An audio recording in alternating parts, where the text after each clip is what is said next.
so, and this is that's like they're on the world with their own, real steady. Good morning, everyone. I think we'll get started.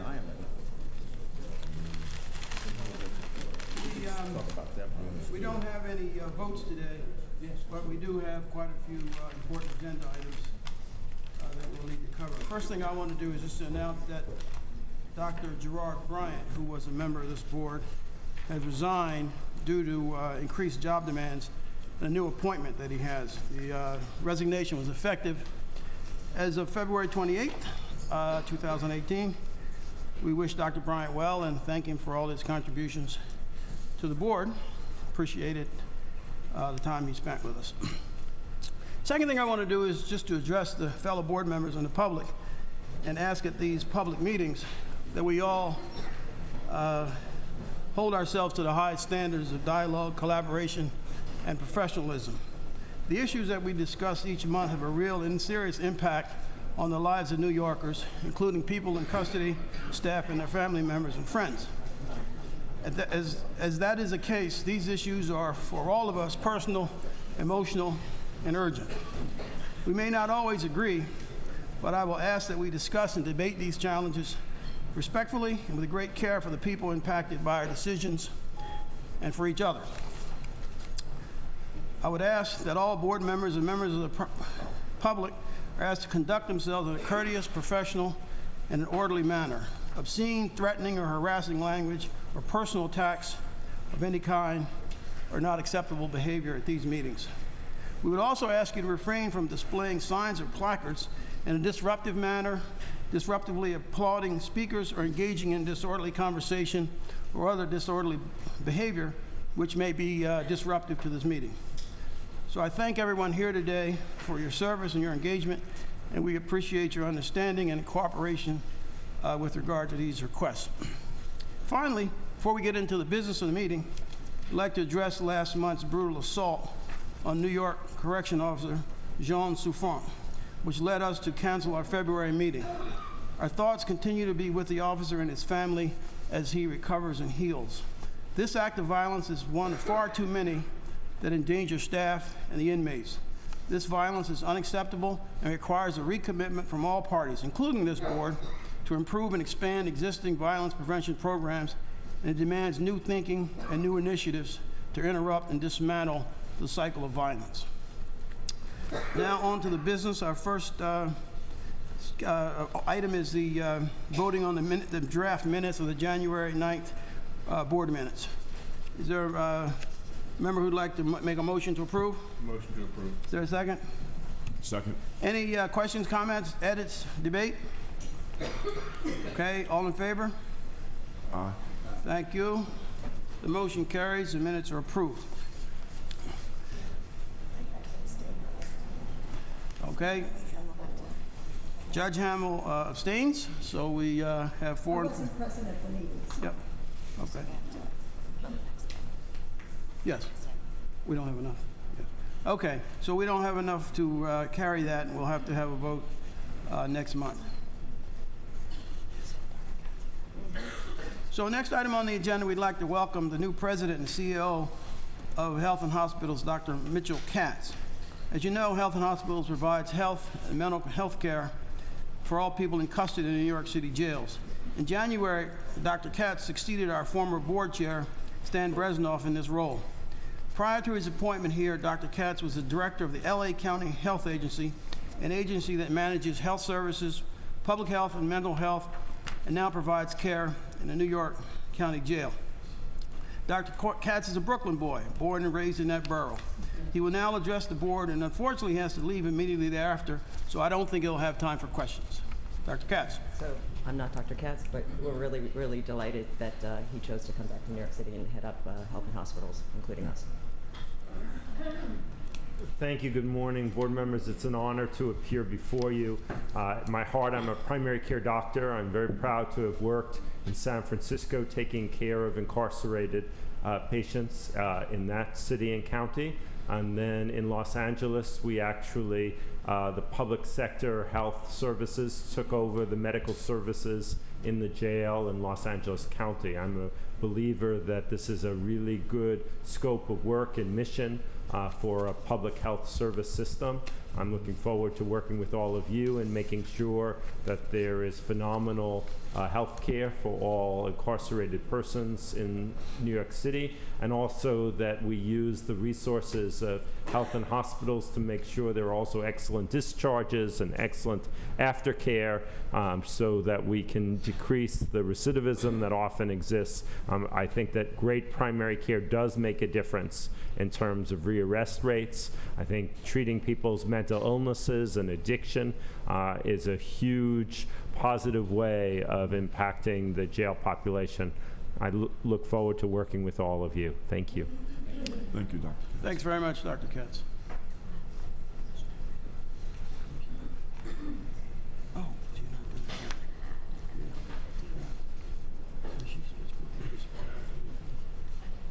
Commissioner Braun, I think you're up next.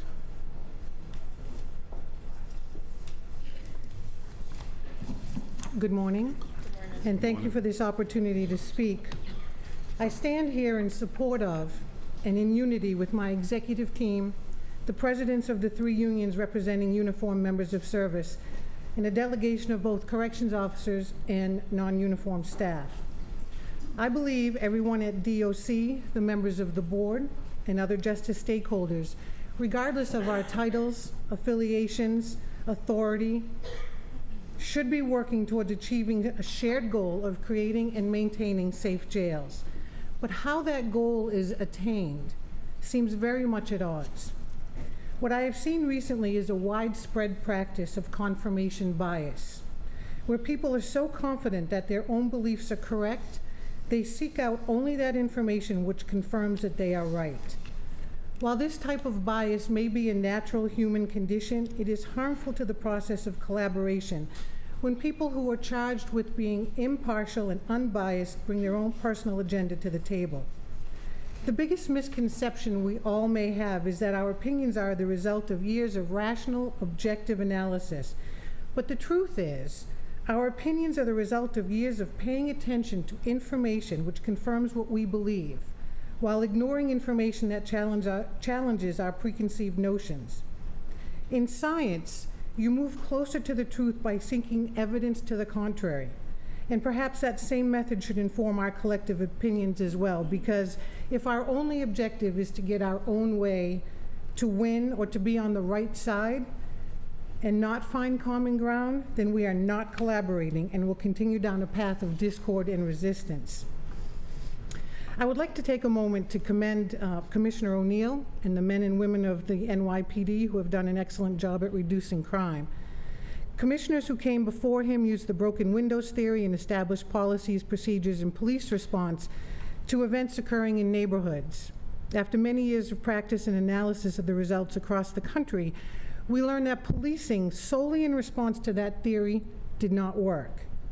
Commissioner O'Neill adjusted the response based on input from others and years of data and implemented the precision policing model, mapping out and targeting those areas within neighborhoods experiencing the highest crime statistics. The new Build-A-Block initiative is enhanced community policing built on the foundation that police officers who are permanently assigned to a particular area become a familiar fixture of that community, build trust, engage with residents, share information, and work collaboratively to solve problems, thereby reducing crime and improving the neighborhood through partnerships. When those preventative measures are unsuccessful, police officers stop the continuation of violence and/or criminal behavior through arrest and removal from the neighborhood. Those deemed by a court unable to remain in society go somewhere. That somewhere is a DOC jail. And unfortunately, not everyone chooses to alter their criminal or violent behavior once incarcerated. The jails are DOC's neighborhoods. ESH and other restricted housing such as True, Second Chance, and Secure is our model of precision policing, created in response to the specific need to identify those who commit crimes or engage in violent acts within our jails, and we remove them from the neighborhood, or in corrections terms, general population. This is not done as punishment. It is our duty to keep staff, visitors, and everyone in our custody safe.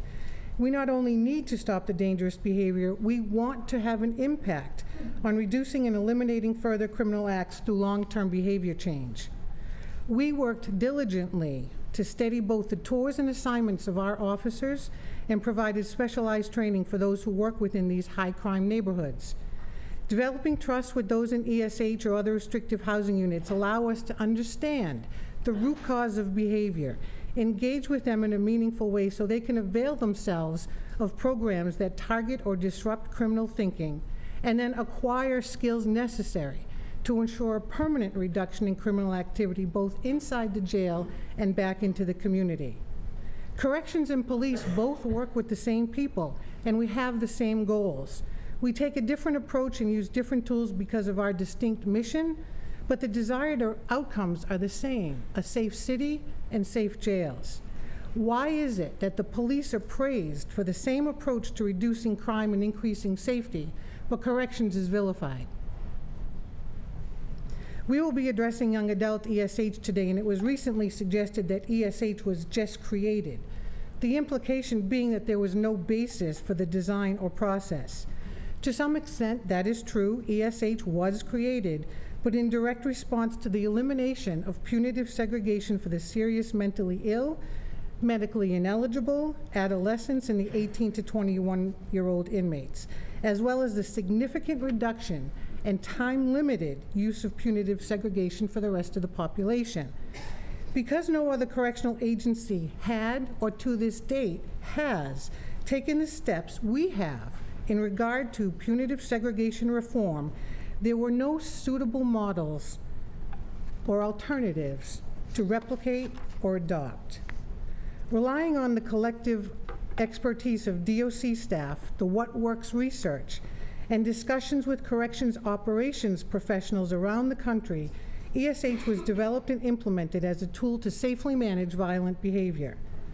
While we are hopeful this restrictive housing model of engagement will work, we are still in the analysis phase. We do not have enough data yet to prove or disprove its effectiveness. Yet rather than allow us sufficient time to work with the individuals placed in these units, it appears the board's intent is to continue to modify and then codify what you believe is the best way to deal with this small but violent group of individuals.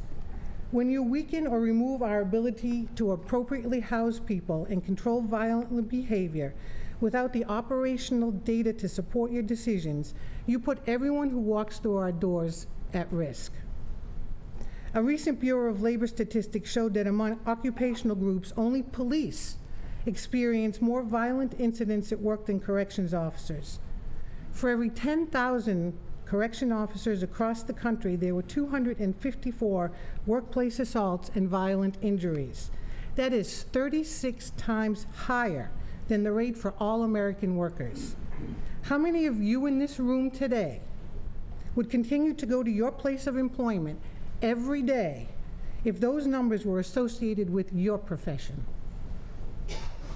Over 11,000 staff members, as well as medical staff, volunteers, and contractors, do every single day into our jails. And I've heard people say, well, that's what you sign up for. I guarantee you it is not. We understand the risk is ever present, but we do not sign up for urine being thrown at us, feces being thrown at us, broken noses, human bites, gang assaults, or fractured spines. And so as we enter into rulemaking, I implore each of you to be mindful that confirmation bias exists.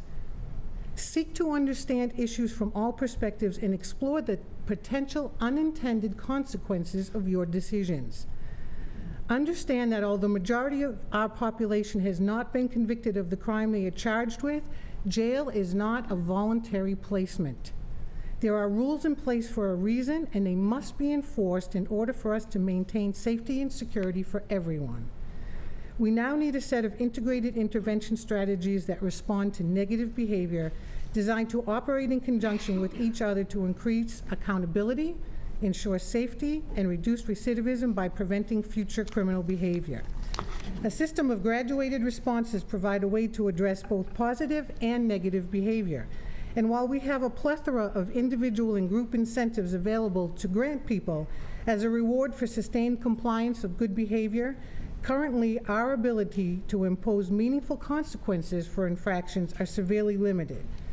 I ask that you work with us to design a system of meaningful and effective responses to inappropriate, dangerous, and/or violent behavior that occur within our facilities. Thank you. Thanks very much, Commissioner. Thank you. In 2016, Darcel Clark became the district attorney for Braun County. She started her career in that same office and spent more than 16 years as a judge before returning to lead the office. She was the first woman to hold that position and the first African-American woman to be a district attorney in all of New York State. Shortly after becoming Bronx DA, she opened a Rikers Island Bureau, an office dedicated to the prosecution of crimes committed on Rikers Island. The opening of the office reflected DA Clark's campaign promise, the city administration's commitment, and a demand of the Correction Officers Union. In the last 2 years, she has secured indictments against 14 officers on charges ranging from assault to smuggling, and arrests of people in custody for assaulting staff have almost doubled. The board's Restrictive Housing Rulemaking Committee recently met with DA Clark, and today the entire board welcomes DA Clark here. Thank you so much for being here. Thank you very much and good morning. Good morning. Chair Cephas and Executive Director Martha King. Thank you, members of the board, in particular Judge Hamill, who is a former colleague of mine 2 times over as an assistant DA in the Bronx and as a member of the judiciary. So thank you all for having me here today. I also have with me members of my executive staff, my chief assistant, my division chief and deputy division chiefs of the Investigations Bureau, the chief of the Rikers Island Prosecution Bureau, chief of the Public Integrity Bureau, and my deputy chief of Strategic Enforcement. And we are all honored to be here and share this time with you today. I was poised to speak last month, 3 days after a New York City Department of Correction officer went to work on his shift at Rikers Island, and his life was terribly, irreparably damaged. 4 inmates, members of the Bloods, allegedly ferociously beat him, fracturing his spine because he had given one of them an infraction. This is an officer who had been on the job a little over 18 months. This was the worst casualty in my memory, my recent memory as DA, that has happened on Rikers Island to a corrections officer. I'm here today with a single urgent request, and that is all key stakeholders, that being you, the Board of Correction, the Department of Correction, the Mayor's Office of Criminal Justice, inmate advocates, the unions representing DOC staff, the Department of Investigation, all of us need to come together to address safety in the jails. Even before I became district attorney, I started working on the issue of safety on Rikers Island. I campaigned in 2015, promising to transform Rikers Island into a facility where people are treated humanely and can work or visit without fear. When I took office, I found out that there were 3 times the numbers of investigators in corrections to look into DOC officer misconduct or excessive force than there were investigators to work on inmate on DOC staff violence or the smuggling of contraband into the jails by visitors. There was a backlog of arrests and investigations. I knew that I could not affect change on Rikers Island from my office on 161st Street. I knew that I needed to do problem solving in real time. And that's why in September of 2016, I opened the Rikers Island Prosecution Bureau on Rikers Island. The Bureau is located in a trailer on the island, and we're working on the front lines with the Department of Correction. I also created a Public Integrity Bureau, which has official misconduct, sexual assaults, and excessive force as its focus, with the goal of prosecuting corruption and violence by staff on inmates. Last year, my office prosecuted 1,100 cases of crimes committed on Rikers Island. Approximately 350 of those were felonies and over 700 were misdemeanors. Those charged included inmates, their family and friends, as well as corrections officers and staff. In November, for example, we indicted a correction captain for beating an 18-year-old inmate in the Rikers Island jail and 4 corrections officers for aiding the captain in covering up the incident. In the last 2 years, my office has convicted 20 corrections officers for crimes of excessive force, as well as smuggling contraband and official misconduct. We will not tolerate crimes by anyone on Rikers Island. Brutality by corrections officers make headlines, but they are being targeted by inmates, resulting in brazen attacks. For example, last Thursday, a corrections officer pepper sprayed an inmate in an attempt to break up a fight among the inmates, and the inmate punched her in her nose and fractured it. The overwhelming assaults are by inmates are on inmates. Attacks have left young inmates disfigured from slashings. We had a case of an inmate's throat cut ear to ear, and he nearly bled to death. We have a case of a female inmate who brutally beat one woman and sexually abused 2 others. Last August, in an unprecedented initiative, 29 former and correction Rikers Island inmates were indicted and arrested for brutal assaults in the jail. These gang members attacked other inmates and 2 corrections officers in 4 separate incidents. One inmate or victim needed 100 stitches for the wounds that he received during one of the assaults. What this case showed is that no one will escape justice for violence committed against inmates or staff, even if they're no longer on Rikers Island. We are getting consecutive sentences for inmates convicted of violent crimes. For example, the ringleader of the gang assault of a New York City DOC captain on Thanksgiving Day was an orchestrated retaliatory attack on the captain because he, again, did his job and tried to break up a fight and gave some measure of punishment for the inmate who caused it. That inmate who orchestrated that endeavor pleaded guilty to attempted gang assault in the 1st degree. As part of his plea agreement, he will be sentenced to 8 years in state prison, consecutive to his underlying case sentence. In addition, he also pled guilty to a different assault on a Rikers correction officer, on which he will be sentenced to 1.5 to 3 years, also to run consecutive. In total, that inmate now is going to receive 19.5 years in state prison for his violent crimes. The inmate, who was a Bloods member, gathered multiple inmates in a housing area for a meeting, and 90 minutes later, when the captain entered the area, surveillance video shows the inmate leading the attack and the others playing their roles to block the officers from intervening. We brought serious charges against that inmate and the 14 other inmates, and we made it clear that we will not tolerate violence on Rikers, that the inmates do not run the jails, the law does. All of the prosecutions I have made sends an important message to all the victims of violence, that we care about them and that they will not be forgotten simply because they happen to be incarcerated. Furthermore, as DOC uniform members or staff and other contractors that are there, their rights will be respected and protected against unfettered violence perpetrated against them for doing their job. However, I cannot prosecute our way out of the violence and dysfunction that's happening in Rikers Island's jail. Prosecution should be the last resort, not the first resort.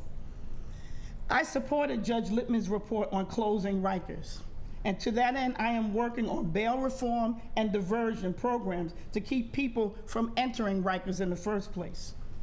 I created an Alternatives to Incarceration Bureau, which provides programs for misdemeanor and felony defendants who have mental health or drug addiction issues. I'm also on the executive committee of the Mayor's Rikers Implementation Task Force. It's an interdisciplinary collaboration of stakeholders where the aim is to close Rikers Island. There's 3 working groups: design, culture change, and population reduction. But Rikers will never close down if the violence doesn't stop. It's my responsibility to prosecute those crimes. And as long as I have to keep prosecuting, there's going to continue to be people in Rikers jails. I've separately met with Commissioner Braun, Chief Jennings, the leadership of all the DOC unions, the Department of Corrections Commissioner Peters, and this board's Restrictive Housing Rulemaking Committee. And all of us agree, I met with everybody separately, but we all agree that we share a common goal, and that's safety in Rikers jails. So how do we achieve this goal? We know that reforms are necessary, and they're gonna be hard. And we might not succeed the first time or the second time around, but we have to keep trying. We need to be guided by the research and best practices, and we will have the opportunity to affect real change to one of the most dangerous neighborhoods in Bronx County, for me, and that's Rikers Island. First, we have to eradicate the contraband that flows through the island. Each day, illegal products, including tobacco, cigarettes, weapons, cell phone, and illicit narcotics move freely through the island without obstruction. Just 3 months ago, an inmate who was addicted to heroin was able to purchase illegal narcotics and overdosed. Initial reports indicate that a bag was passed around the housing block filled with different types of drugs, and inmates picked their poison. This trade has to stop. The response has to be twofold. My office will continue to investigate the root causes of illegal trafficking, but that's only going to go but so far. We need scanners. Those scanners must be installed on the island, and every single person that sets foot on the island must pass through them. There is state-of-the-art technology that, if available to DOC, would detect weapons and contraband. More than half of the contraband smuggled into Rikers is brought in by secreting it in bodily cavities. 100 scalpels can be purchased online for $10. The market value for one scalpel in Rikers Island is $50 each. Scalpels and other dangerous instruments that have maimed and in some cases nearly killed inmates, corrections officers, and staff have been smuggled in because they are wrapped in black electrical tape and bypass the metal detector at the entrance of Rikers Island jails. The city did purchase bodily scanners several years ago, but health concerns and state law has prevented the deployment. I know that the unions have lobbied the state legislature to change the law so that these types of scanners can be used on Rikers, and there appears to be some movement on this by the state and city elected officials. I have personally met with state legislators and expressed the extreme need for these scanners. And it's my hope that the state legislature will pass the necessary laws on this in this year's session. New York City has experienced record low numbers in crime. We are now the safest big city in America. And in large part, that's due to the targeted efforts against gangs by the NYPD, the district attorney's offices, and the U.S. attorney's offices. Large takedowns of specific gangs have led to larger concentration of these gangs held on Rikers Island, who pose a risk to the community. These most violent offenders have caused beatdowns and slashings behind bars, and they use brutality to assert their dominance while in jail. Gang members turn to violence to retaliate against members suspected of cooperating with law enforcement. And Rikers is the hub of a criminal network that has tentacles throughout the city. We have cases where shootings and stabbings that are plaguing our streets were ordered from Rikers Island. And that is why my office is committed to working with the Department of Correction and the Department of Investigation and NYPD to identify and target 4% 4% of the population at Rikers, or some 150 inmates who wreak havoc at Rikers. Through intelligence-driven prosecution and correctional strategies, we can minimize the harm that is perpetrated through these individuals. These strategies will only be successful if corrections officers have the tools necessary to do their job. I understand that minimum standards for incarcerated persons are necessary for the operation of a humane jail system, but I think it is time to determine if the opportunity exists to establish within the framework of those minimum standards graduated sanctions that are proven to increase public safety and reduce violence. Corrections officers must be empowered to prevent, reduce, and stem violence on Rikers by employing swift, certain, and immediate response to incidents that do not rise to the level of a criminal offense, but still has the effect of disrupting order. I suggest that you consider effecting certain administrative remedies for misdemeanor offenses that occur on Rikers Island rather than having them prosecuted through the courts.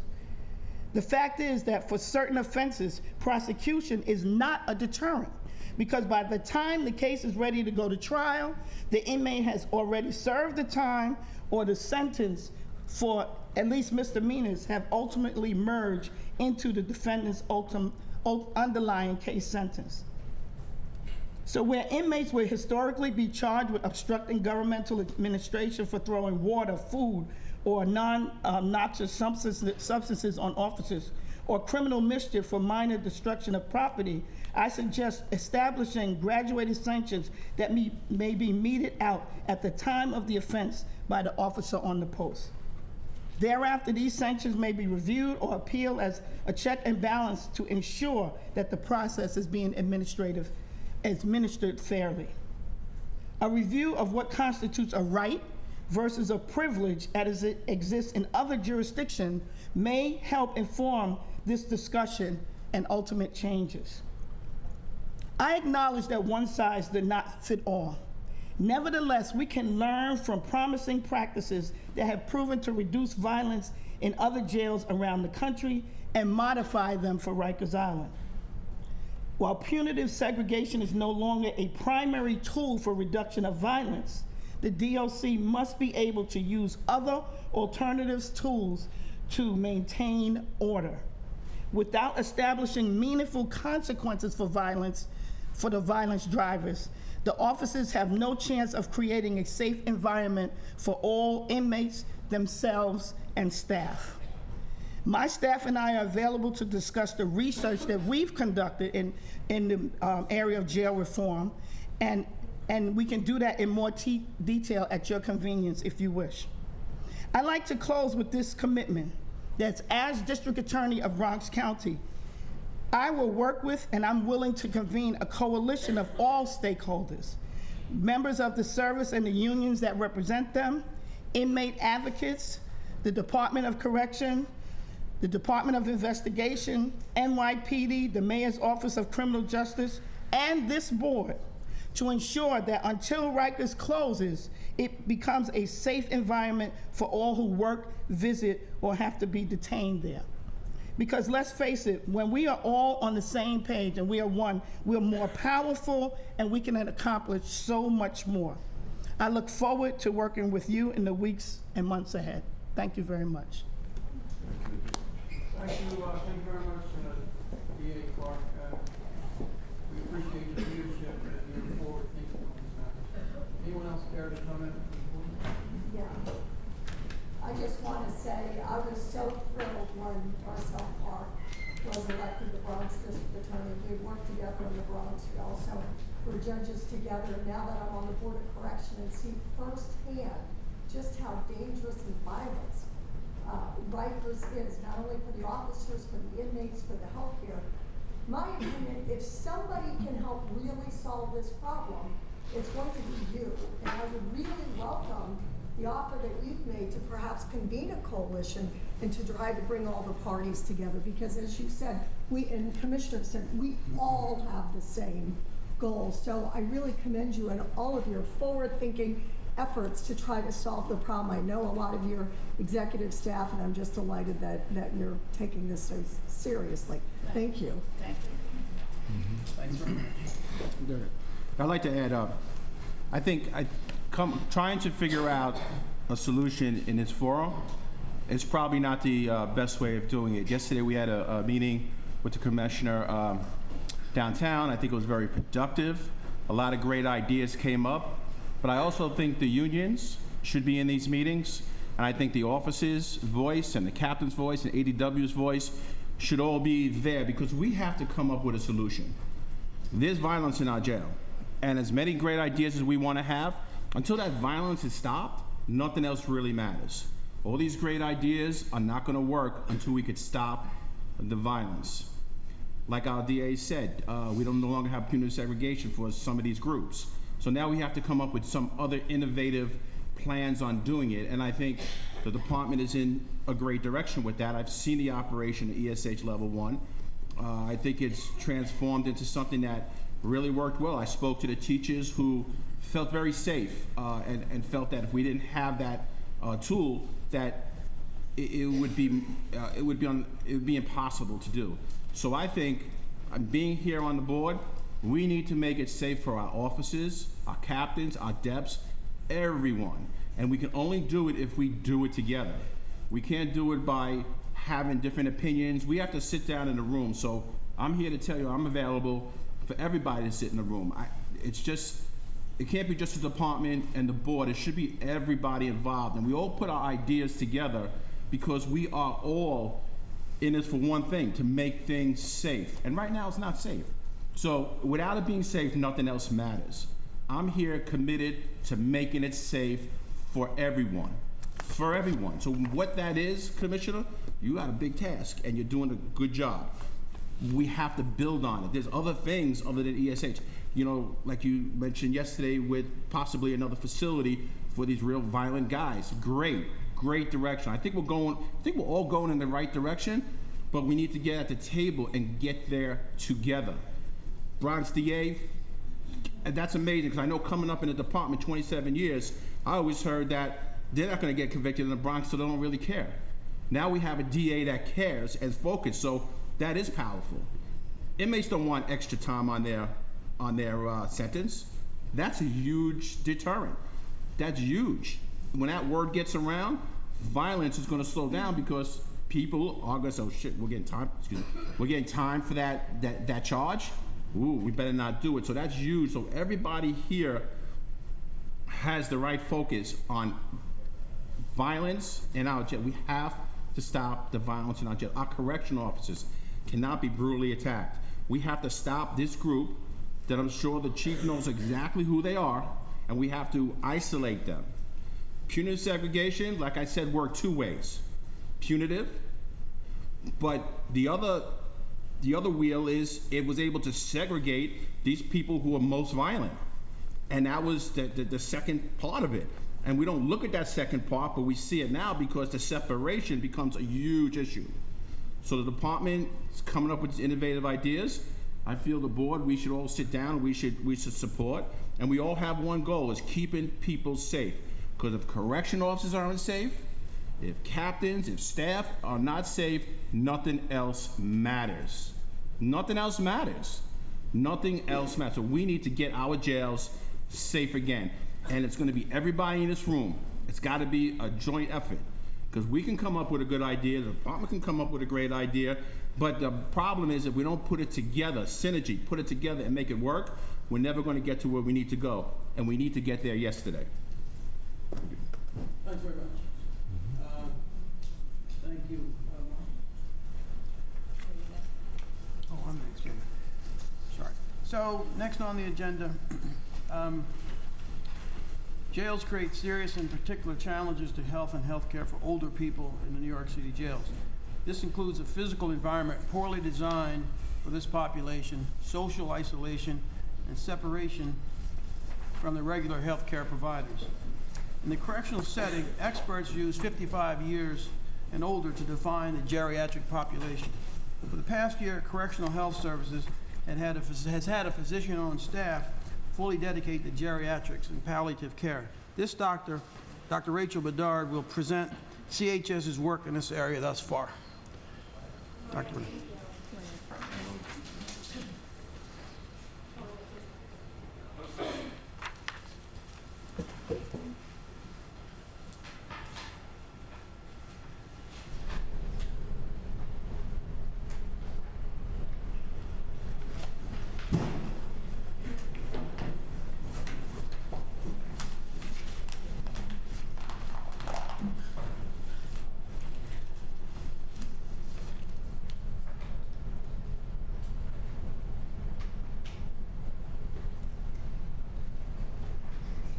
That's okay.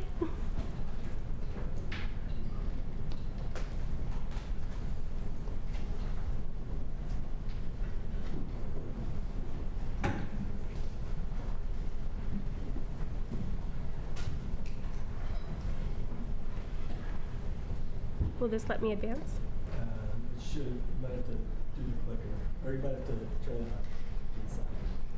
Sorry. Sorry. Thank you. I'm just gonna put this in. Oh, we lost it.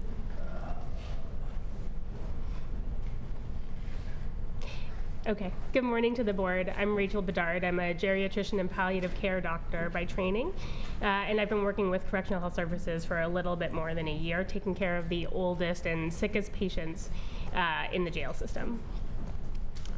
So, as the chair mentioned, when we talk about who's older, it's a little different when we're talking about the correctional population versus the community population. So, in the community, we generally say that people 65 and older can see a geriatrician.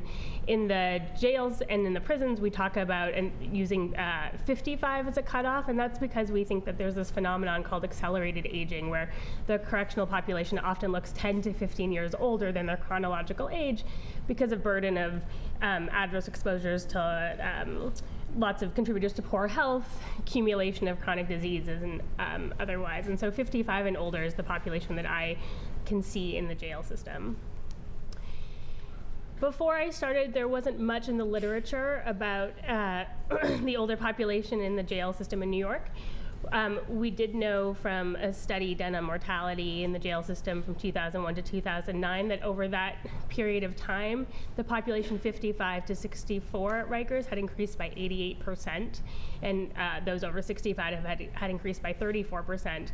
And that over the same amount of time, that folks over 55 were disproportionately represented in the deaths over that period. Also, in an analysis of the Rikers Island hotspotters, the folks who are the most frequently incarcerated, older people were slightly overrepresented in that cohort, and 14.5% of the frequently incarcerated cohort was over 50. And then this is unpublished data, so this is hot off the presses. But what we've seen is that those trends have continued since 2009. And so in 2009, you can see that people over 55 represented 3.9% of admissions to the jail system. In 2017, they represented 7.3% of the population. And I'm just going to tell you a little bit about what we know about them. And the way that this is represented, we've split the groups into two, the 55 to 64-year-olds and then the 65 plus. And that's because there are sort of distinct issues affecting those two groups. So from 2015 to 2017, the population over 55 represented about 7% of the admissions to the jail, and about 0.8% of that were folks over 65. This group was more likely to be homeless than folks under 65. These numbers, so 55 to 64-year-olds, that it says 14.5% of the admissions of folks over 55 represented, self-reported homelessness. That probably underestimates the true rate of homelessness in that population. Notable also here is just that the rates of serious mental illness and mental illness generally are much higher in the older group. And as you might expect, older folks are sicker than younger folks. And so people over 55 have more chronic medical conditions. They're hospitalized at a much higher rate. They're on more medications. They see more, they have more medical visits during their incarceration. Interestingly, they have a disproportionate prevalence of HIV, AIDS, and hepatitis C. And all of the chronic conditions that we would expect to be associated with aging. So, for example, like cancer is, it's very overrepresented in this group. And the prevalence of cancer goes up from the under 55 to the 55 to 64-year-olds, and then again to the 65 plus. There's also this issue of geriatric syndromes in this group. So geriatric syndromes is the sort of broad category that we use to describe these multifactorial clinical conditions that are common in older folks but don't fit into discrete disease categories. These are things like falling or losing weight, or sensory impairment like blindness or losing your hearing, that are very common in older folks and have lots of different reasons for, there's not a single discrete reason why they happen. And they're much more common in the frail elderly. And as you might imagine, there are several jail-specific risk factors for why these multifactorial conditions might be particularly prevalent in this population. So, if you, as an example, think about weight loss and frailty in this population, we can't provide individualized diets to older folks in the jail system. Many of our folks don't have teeth and can't chew for themselves well, and people are isolated and aren't fed the way that they might be in the community. So there are all of these different reasons why in the jails we think that these geriatric syndromes either develop or are worsened. There are also unique challenges to caring for people with serious illness of any age in the jails.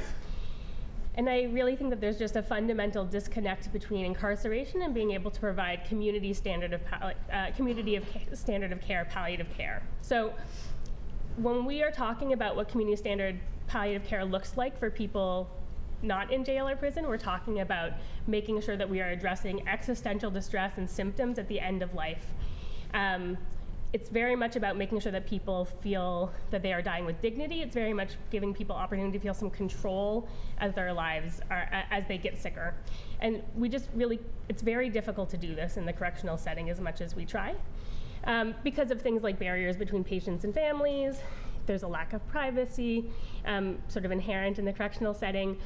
And many of the negative emotions associated with incarceration are also reinforced by having serious illness, and vice versa. So as far as we know, I'm the first dedicated jail-based geriatrician in the country.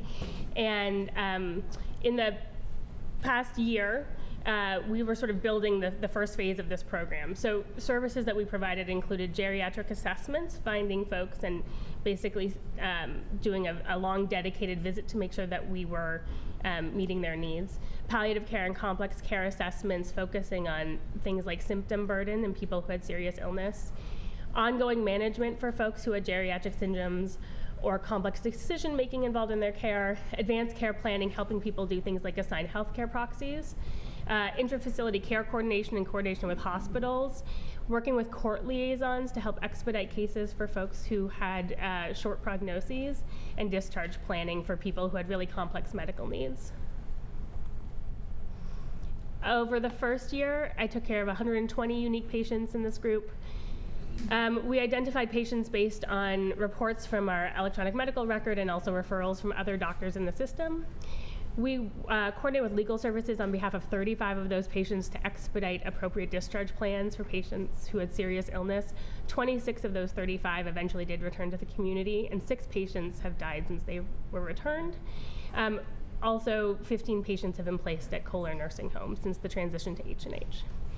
And so that's what we did in the first year, and we're looking to expand our capacity and sort of build up the very steep learning curve of that in our second year. Thank you. Thanks very much. Any questions or comments from the board? Yeah. What's the plan to expand? So we're trying to, we learned a lot in the first year. And there are sort of a couple of different directions. One involves bringing some staff to help expand our capacity to do medical discharge planning. So for folks who have complex medical needs and need improved linkage to community care on discharge, we're increasing our capacity to be able to do that. We are, I think, getting better at identifying patients early who should be seen for this kind of evaluation, and are going to have a nurse work with me to help me expand my capacity to do that. Are you located in all facilities, or? I see patients on Rikers 3 days a week. Next week I'm also doing my first telehealth visit, so I'm going to be able to see patients in jails who aren't on the island as well. Perfect. Thank you. With the implementation of building new facilities and concepts and stuff, would it be has it been put up that maybe with new facilities, maybe you might want to focus for the older population and keep them maybe one area where you can really focus your attention and your provide this service for them. I mean, if you have them in one area, right, in a facility that might be designed for maybe not no stairs and stuff like that. You know, being 55, I kind of fit into that category. It gets me a little nervous, but you know, maybe that in the implementing planning, and that might be something you might want to focus on or want to be a part of, because I think if you have them in one area, you'd be much more effective and much more efficient. I think it's something CHS leadership is thinking and talking about very seriously, which is how to plan to be able to appropriately take care of patients who we anticipate being, you know, still in our care after these changes happen. And there are sort of advantages absolutely to what you're describing, like cohorting folks together, and at the same time, it's hard to know sort of who's going to still be in the system on the other side of everything. Right.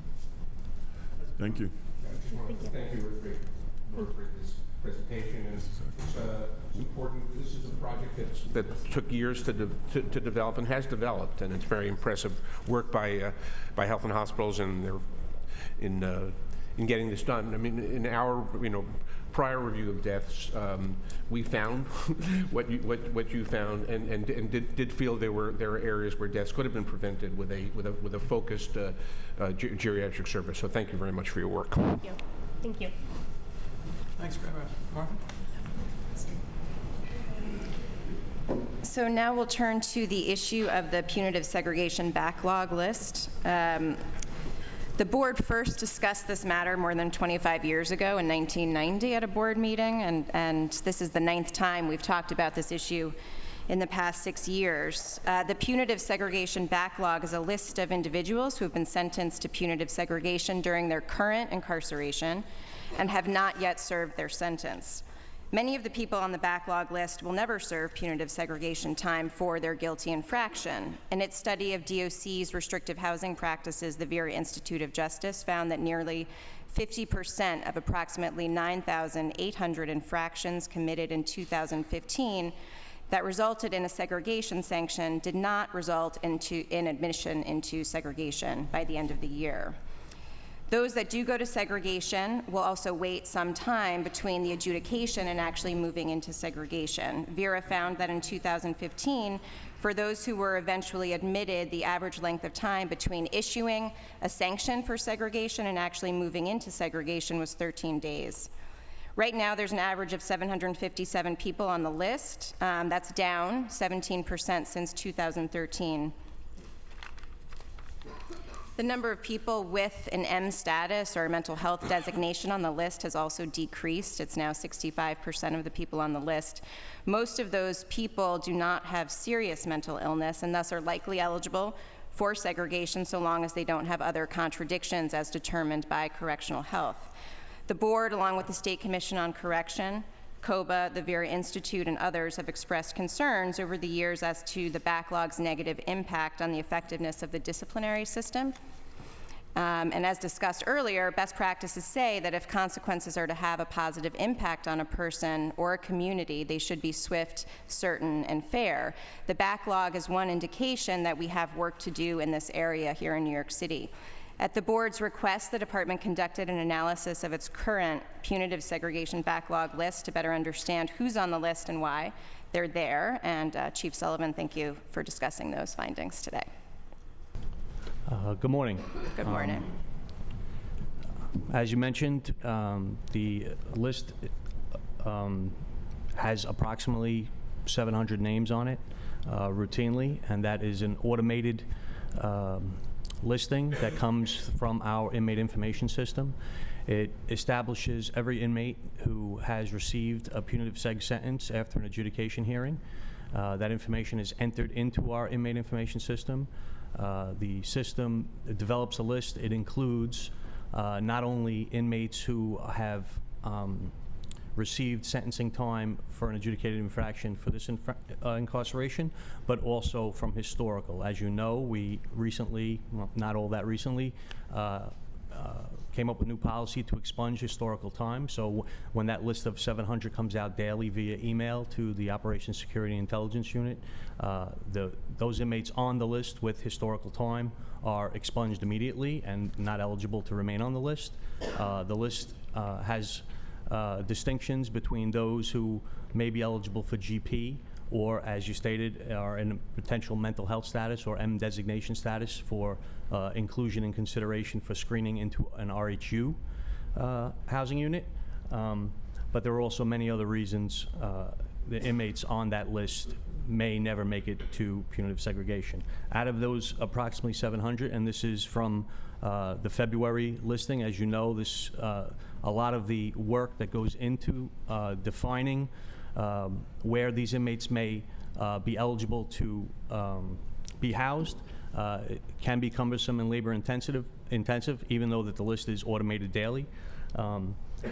When we evaluated that listing from, I believe, early February that we provided to the board, we had approximately 332 who had grade 1 infractions, violent grade 1 infractions, who would be eligible for placement into punitive seg.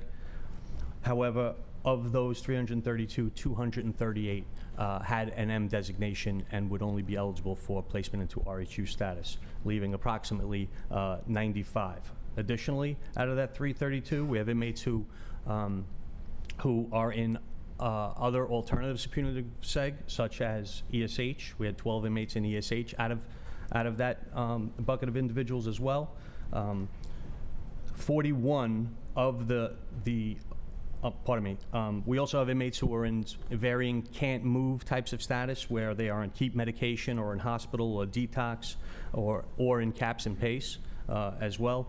Out of that 67, there were 41 who had a violent grade 1 infraction that would make them eligible for punitive seg 1, and 26 who had grade 2 infractions, non-violent, that would place them into punitive seg light, which is expanded lockout, not 23-hour lockdown.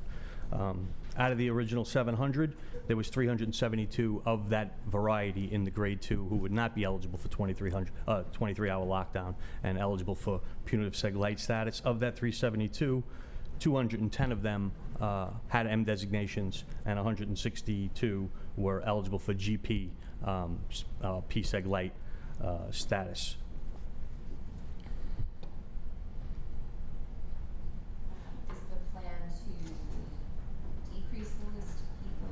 The department's plan on sort of, I know it's decreased over time, so is there a plan for further reductions?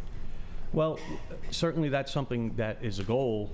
We continue to work with some of the VERA recommendations for reviewing and altering the sentencing grid for nonviolent grade 1 and grade 2 infractions that would further reduce the application of punitive seg time for some of these infractions.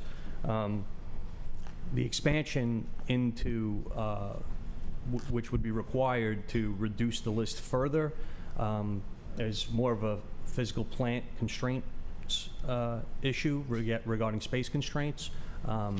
As you know, it's required that inmates in punitive seg are in air conditioning units, and the only other air conditioning units we have on Rikers Island in GRVC we use for our heat sensitive compliance. So, Chief, I've spoken well, articulate, that's exactly what's going on. I appreciate that. But when we do have punitive segregation for the population that should get it, you know, is there any plans or any discussions going on to maybe, you know, do things differently, change things, need stuff maybe from the board to discuss, you know, to get these individuals who have violated rules and regulations, who should be eligible for punitive segregation, but based on our rules and our operation right now is not, you know. So is there any talks to, like, all right, this is the way that we're doing it, maybe we should look at it differently and try to focus on another group, you know, let's do it differently so we knock that backlog down, and, you know, because some people are sliding through the system, and even, you know, we're eliminating punitive segregation for a lot of the population, and, you know, the maximum in a year is 60 days, where that didn't exist. A lot of the population cannot go into punitive segregation. So for the small section that can, for the discipline part, is there any way, you know, any plans or any, you know, operations to do things differently? I mean, because we've been doing it for a while that way. I've been there when you know, I know exactly what you're talking about. But maybe look at it differently, like we're looking at other things differently. Yeah, I think in most instances, the inmates who commit the types of grade 1 violent infractions are placed into punitive seg 1 status. To your point, sir, as I mentioned earlier, we are reviewing the VERA recommendations, and so it's more of an indirect solution where we are taking those recommendations from VERA to potentially change the sentencing grids for some of these infractions. But in most instances, the inmates who commit violent level 1 infractions make it into punitive seg 1 status. As I mentioned earlier, out of that 95, approximately 40 of them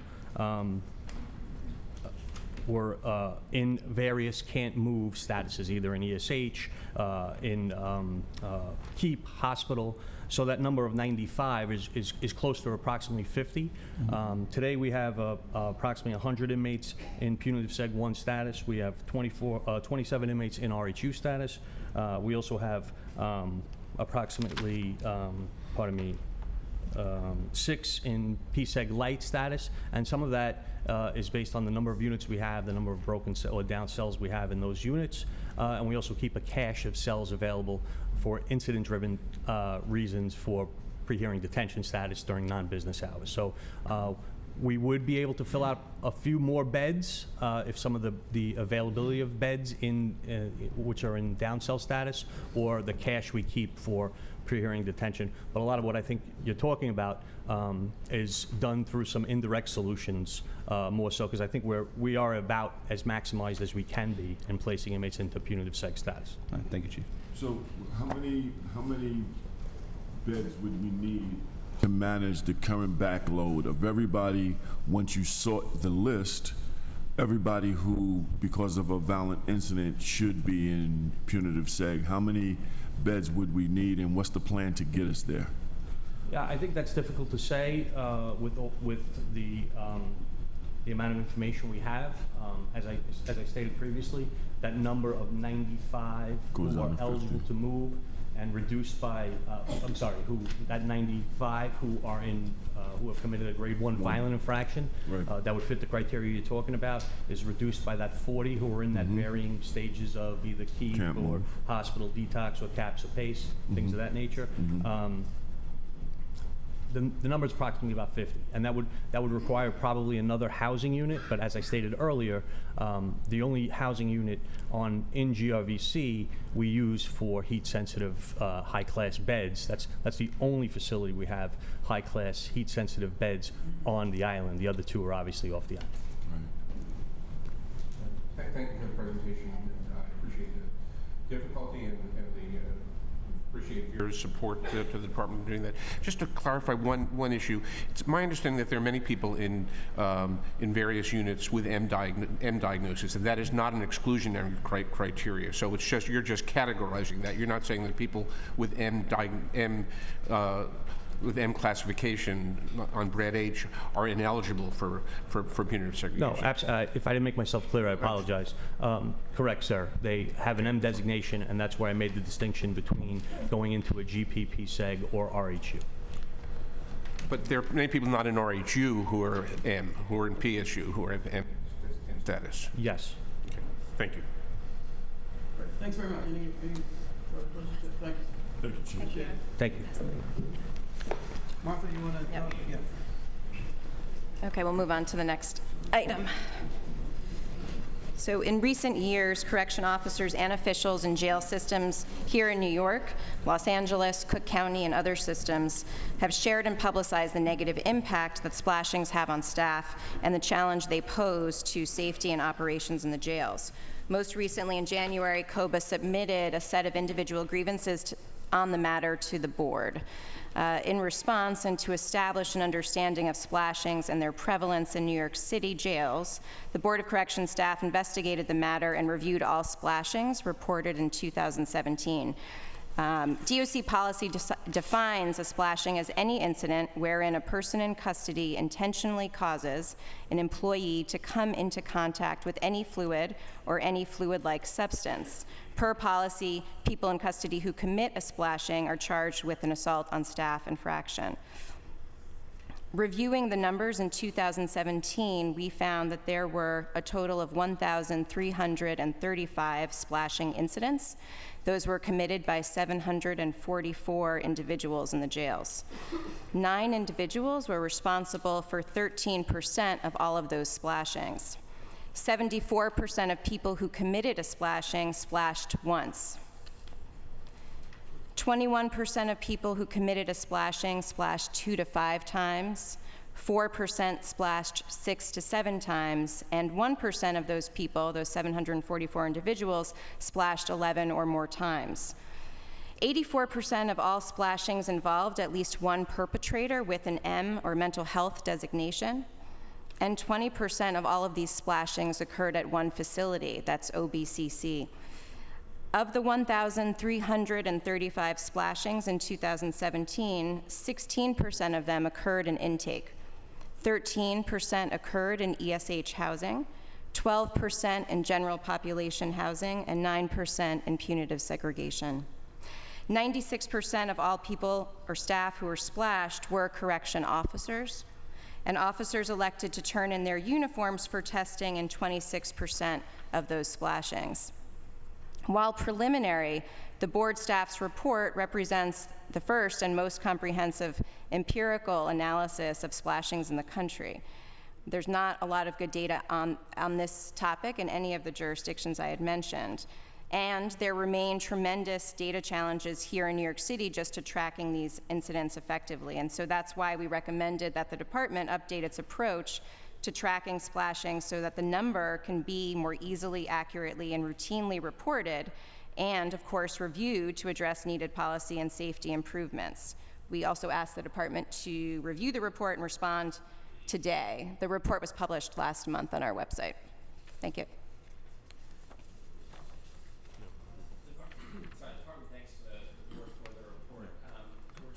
And much as we've said, especially with Chief Sullivan and other people, we had worked in the past working closely with the Bronx DA and with the unions on kind of the clothing policy and changes to kind of moving forward specific types of splashings to the Bronx DA. We continue to work on the data issues. We've seen the report and we're trying to assess how to make some of those changes. I think as Martha mentioned, the data collection side of this is difficult as we try to move forward with trying to account for all of the different subsections of things that have historically been addressed as just as incidents. So we'll continue to work with that, and we'll be able to provide more updates kind of in smaller circles once we get closer to some of the solutions that we can develop. Just to keep in mind when we will be coordinate different plans with the department, bad enough an individual should get an opportunity to splash an officer once. Should never happen a second time. So we need to think about housing and need to think about having these individuals that unfortunately we're able to do it once, which is horrible enough because it's happened to me once and it's the most degrading thing in the world. Okay, it should never have an opportunity to happen twice. So when we think about housing people differently and ESH level 1 and stuff like that, we should incorporate these assaults because it's more of a mind assault than a physical assault, so you don't have a broken bone, but that individual gets to live with that, and it's just not a correction officer, it could be a captain, it could be a staff member, for the rest of their lives, and that's a scar that you don't visually see it, but it's on them for the rest of their life. So if we know someone that's done it once, and some people in here have done it twice, you know, it should never be a second opportunity. So I know we're working a lot together to figure out how to manage, you know, you're managing the population in a way that it's going to be safe. That should be something that should be incorporated. That, now keep, like, again, I'm going to say it a million times. If people don't feel safe, nothing else matters. So, you know, just to incorporate that and think about that when we sit down at the table, we decide what we're going to do going forward. Will do. So in that line, what is the department's response when someone splashes? So currently, as we have as a policy, I mean, if there's the opportunity to kind of give the uniform or the article of clothing to kind of for assessment to kind of understand whether or not there's a criminal charge and a felony related to it. Otherwise, we are working, as Chief Sullivan said, looking at some of the VERA recommendations. Also, as the Bronx DA kind of mentioned, an identification of potential sanctions that might be kind of more immediate for the officers to have available to them. So taking a look at that spectrum. So right now, like ESH, an that would not infraction, qualify for that otherwise, but infractions would be the case, and also criminal charges would be if kind of the article of clothing was handed in and the analysis showed that it would be a felony charge. Got it. Thank you, John. Great. Thank you. So the next topic is the Transgender Housing Unit and the new Board of Correction report.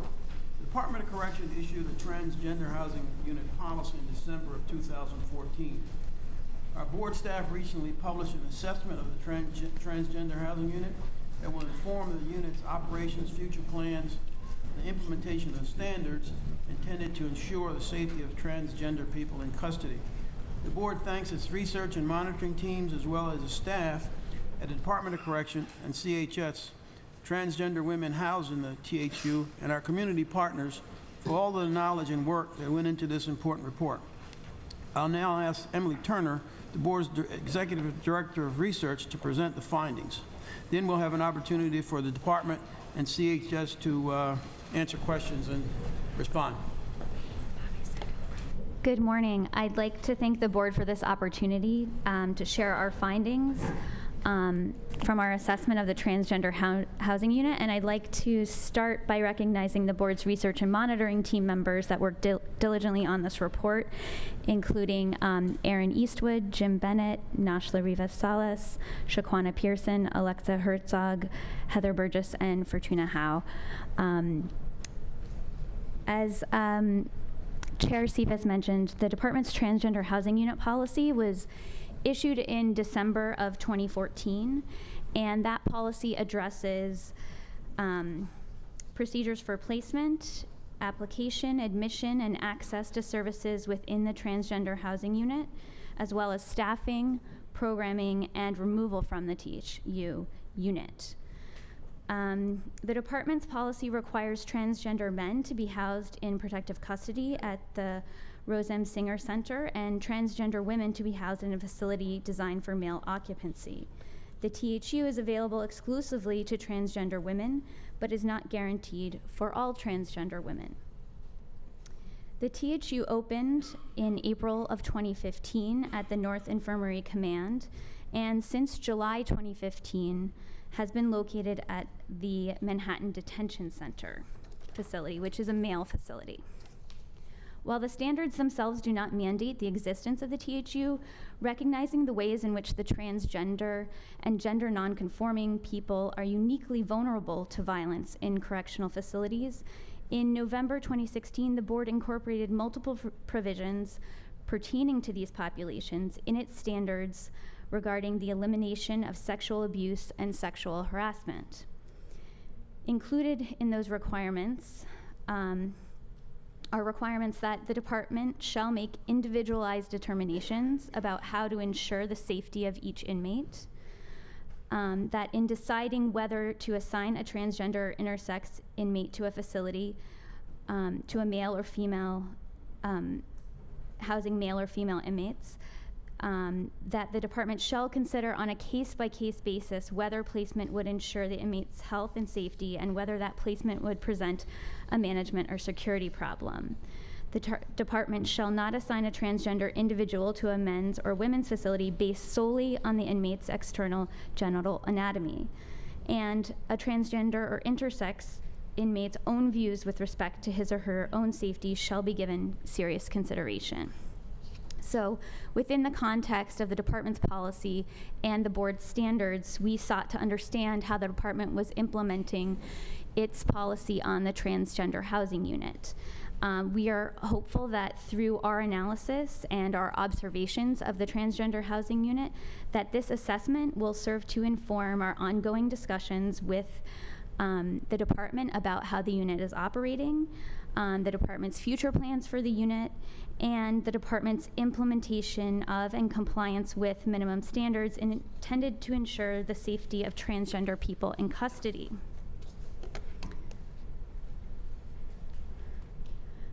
So in order to better understand the transgender housing unit, board staff received every application to the transgender housing unit, and we received applications from September 2015 through July 2017.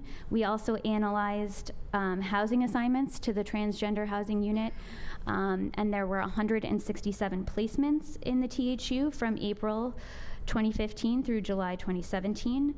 We analyzed 166 complaints received by the board between April 2015 and July 2017. And What were the nature of the complaints, just for example? so some of the complaints were about not understanding this process of their application, whether or not they would be admitted to the transgender housing unit, not understanding the policy with respect to accessing hormones, hormone treatment, complaints about being harassed while in custody because of their transgender status. So the complaints we looked at were much broader than complaints specific to the transgender housing unit, but we thought that would bring important context to the report.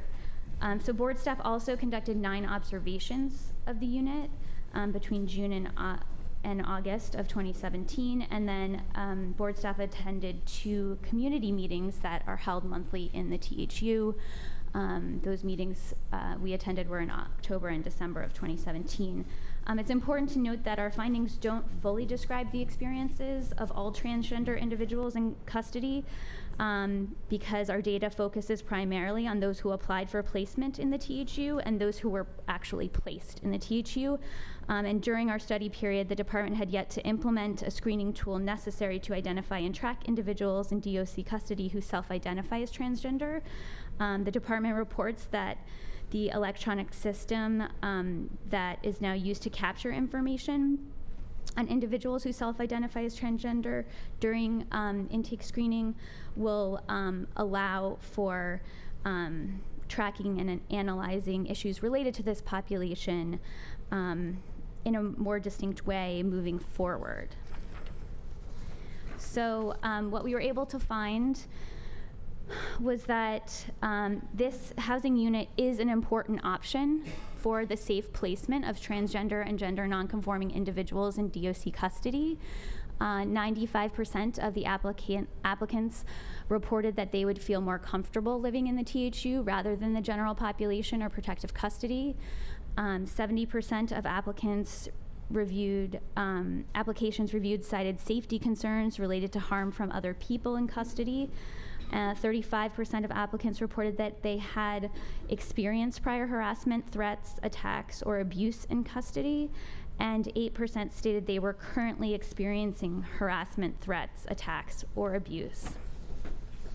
So we also found that the Department of Correction does not have an effective system for managing applications and placements into the THU. After manually reviewing all 118 applications, we found that 84% of applications had no decision recorded on them, and that 73% of placements of people who actually made it into the transgender unit had no application associated with that placement, which the policy requires an application in order to get into that unit, but we did not find the documentation related to those applications.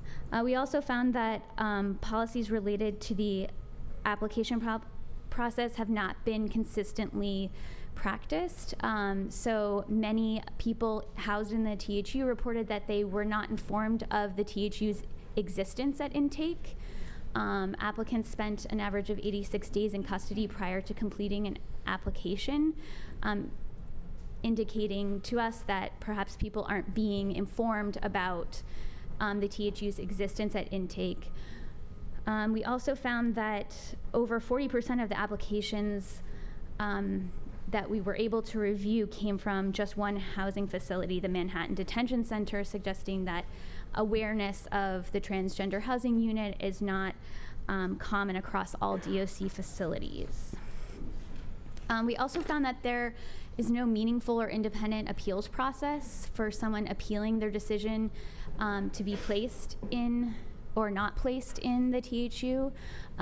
There is no mechanism in place for explaining what the appeal process looks like to those who've been denied placement. And the department to date has received exactly no appeals of the THU placement decisions. However, we did see that in some cases, people applied 3 or 4 times before actually getting into the unit. Currently, the committee that makes the initial THU placement decision is also tasked with making its final determination upon appeal. So if someone were to appeal, it's not clear that there would be an independent body making process for determining whether or not someone could be placed in that unit. We also found that individuals housed in the THU and staff working in the THU reported that they didn't have an effective mechanism to address conflict. And because there's only one transgender housing unit, when conflicts arise, there's concern about what happens when someone gets kicked out of the unit and what kind of alternate housing arrangements might be possible for them. During board visits to the transgender housing unit, most housing area staff were not steady, though some expressed to staff the desire to be steady to that unit. And staff cited frustration about the excessive overtime and consecutive shifts that they needed to work. Staff in the transgender housing unit at the time of our observations also reported that they had not received specialized training to work with this population. So our findings led to a number of recommendations, which we're hoping to work with the department to consider and implement.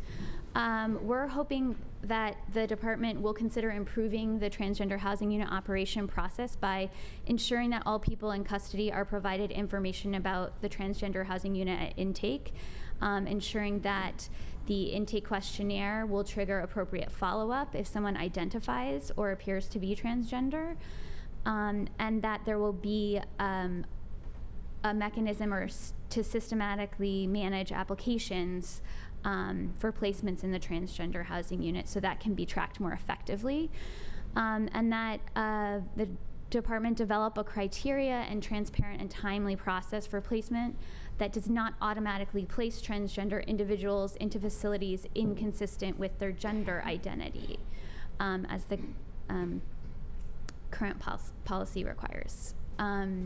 So revising, we also hope the department will revise its process for appealing denial of placement in the THUs to avoid confusion among individuals who don't understand why they reported they didn't understand why they weren't placed in the transgender housing unit.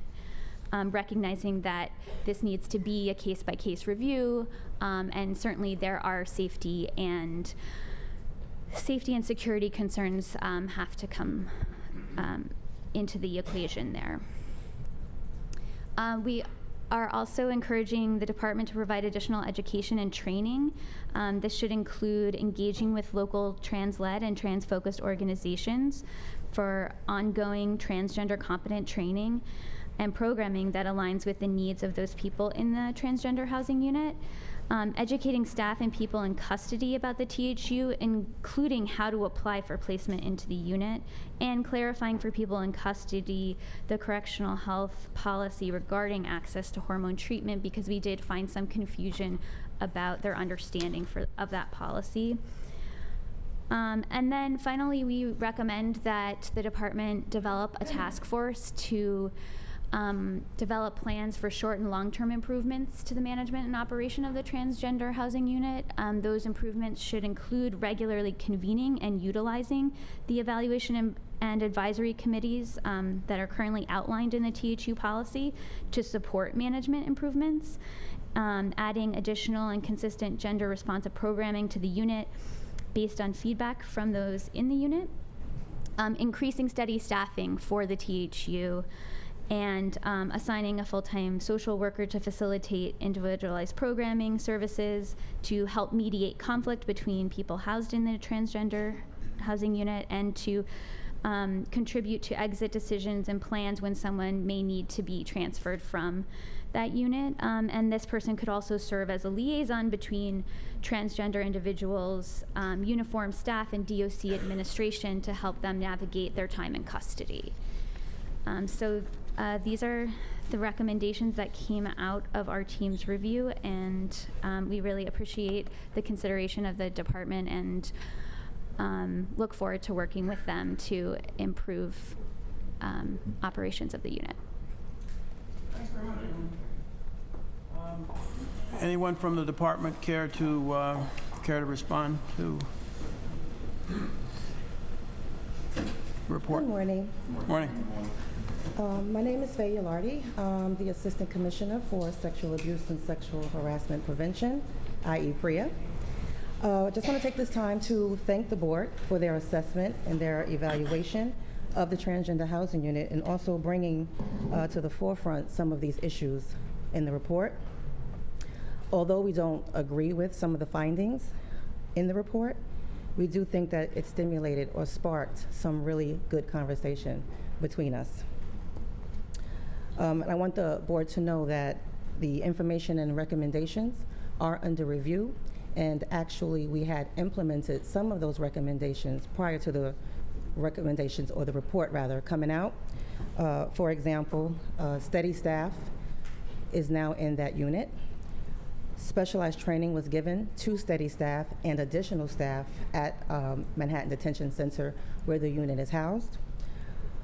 All self-identified transgender individuals are afforded the THU at intake. If they self-identify based on the screening tool, they will be offered a transgender housing unit application. We also implemented a database to track these applications, as well as the transgender population that come in, self-identified based on the screening tool, of course. And based on the board's recommendations and the resolution, we also have weekly council meetings in that unit.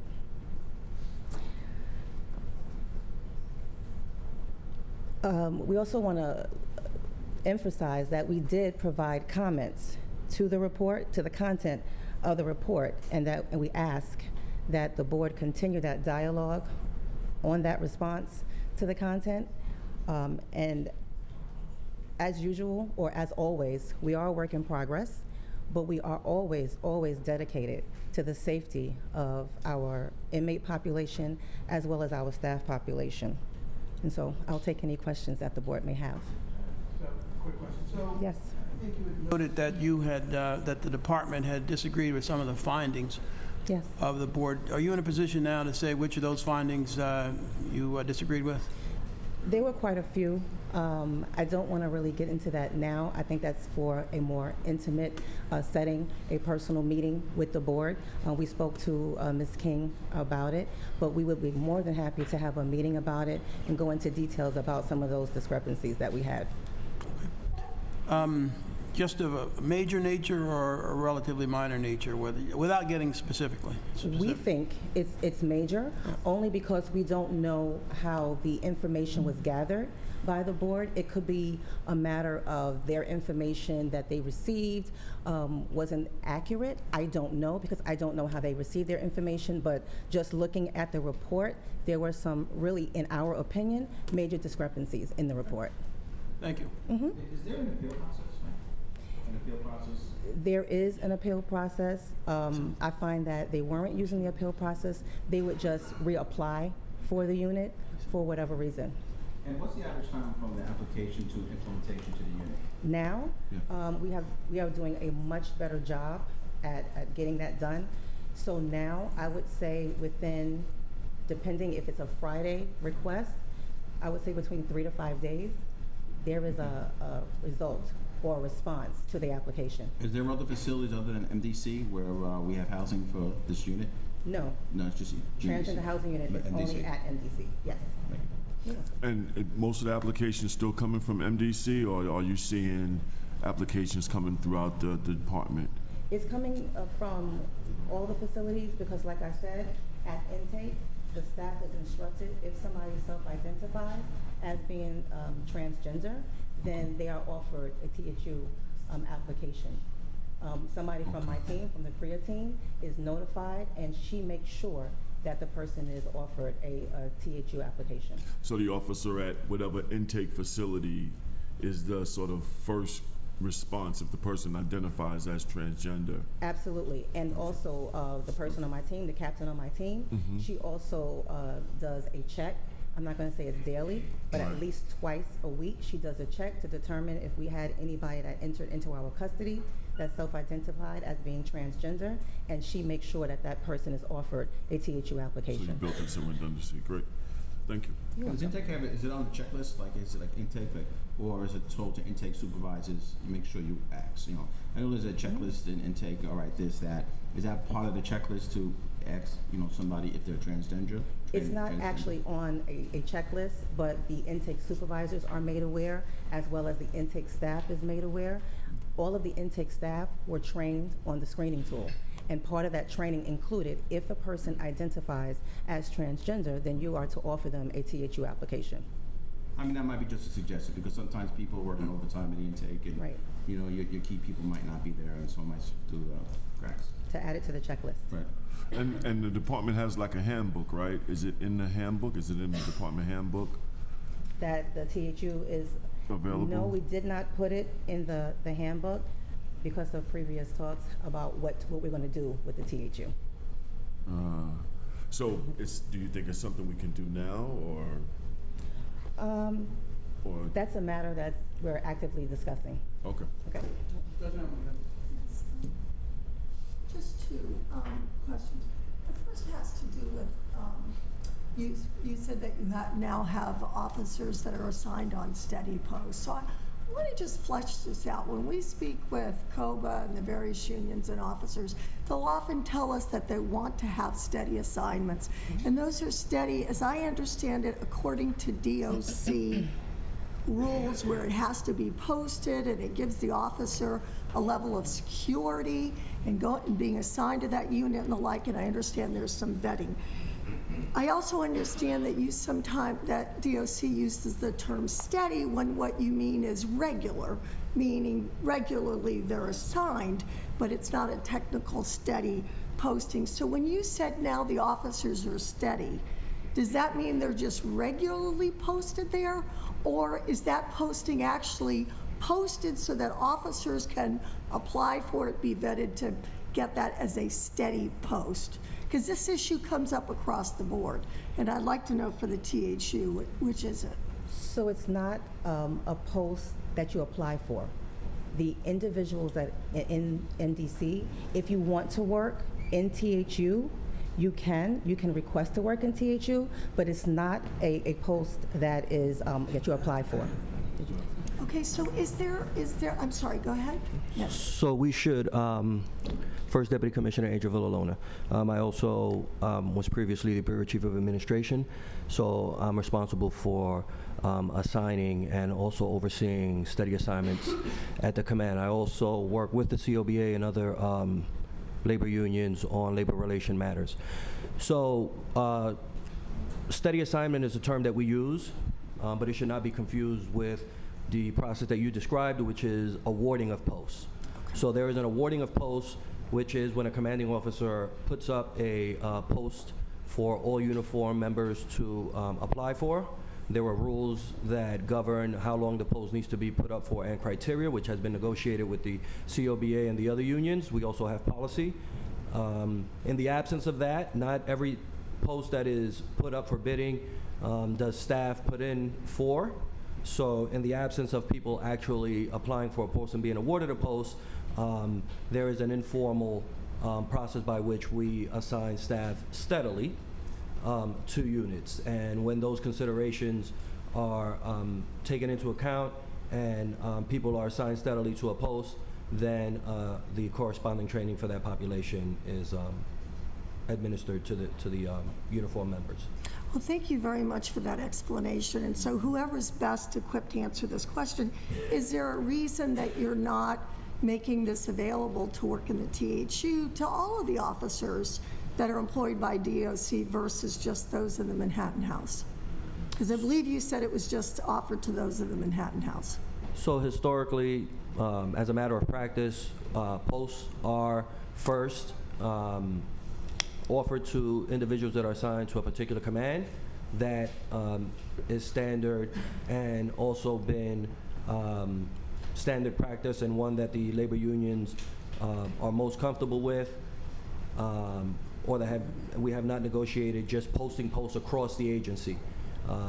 In particular situations based on special populations, we will open it up to others that are assigned to other commands. That process would be the same for other scenarios like, let's say, overtime across multiple facilities, offering overtime to members who are assigned to multiple facilities. So it is something that we can look at posting THU posts or other posts like ESH and other special populations across the agency. Thank you, thank you. And I have one more question for you. It's my understanding New York's Corporation Counsel, Zachary Carter, has rendered a legal opinion that there is no legal impediment for trans women to be housed according to their professed gender, and that according to the New York City Human Rights Law and the Board of Correction PREA standards, they can and should be housed there too, unless there's a safety or security reason not to do so. It's my understanding that THU was created in a result of the Department of Correction not housing transgender person according to their professed gender. So I'm just wondering now, as a result of that new legal opinion, whether that will change your consideration for the housing of our transgendered incarcerated persons. That is under consideration now and under discussion. Thank you. Dr. Braun. Yes, thank you for your response, Commissioner. It's my understanding that the department did receive our report and access to our data 2 months ago. So we look forward, to comments that you may have. But in terms of the approach and the analysis of data and the way data was collection and the results of the report, I think that's been available to you for several months. So we'd hope to have that, your comments today. But I guess we got them. Secondly, I'd like to know what the department's plans are for maintaining the THU. This has been an issue where periodically you've been about to close it down. I think our report shows that there's a need for this, that for the safety of persons right now, that independent of the placement in Rosie's or whatever. But so what is the department's plan regarding the maintenance of the THU? That's also under consideration and under discussion. Okay, thank you. Any further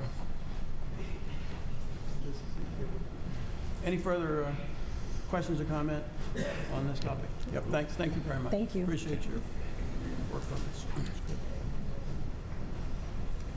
So now we are going to go to the public comment period. Before we get to the public comment period, I just want to note that there were 2 deaths in custody recently at Rikers. A 60-year-old man died on January 30th, and a 53-year-old man died on March 4th, both in DOC custody. These are the second and third deaths in DOC custody in the year 2018. Board staff is investigating on behalf of the Prison Death Review Panel, and board wishes to share its condolences to the deceased inmates' families and their friends. Now we go to public comment period. I'd like to remind everyone, as we've done in previous meetings, that the public comments are limited to 3 minutes per speaker. There's an iPad on the stage, and which will tell you how much time you have left. Instead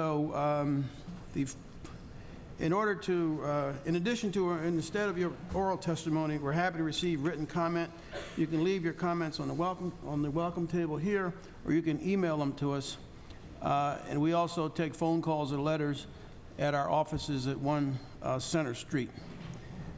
The first speaker is Elias Hussamadin.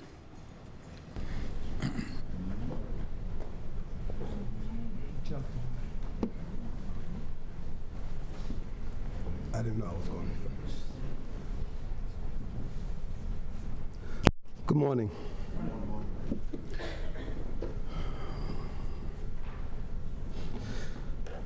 Usually I just speak from the cuff, but I decided to write a few things down.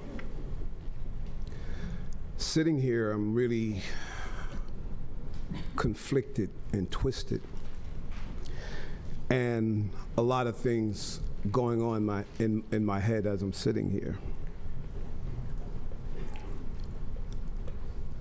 I'm still a little disillusioned by the board, just in sitting here and seeing the issues that are of importance to you. And when I say of importance, it's the issues that you spend 4, 5, 6 minutes asking questions about. Priya, how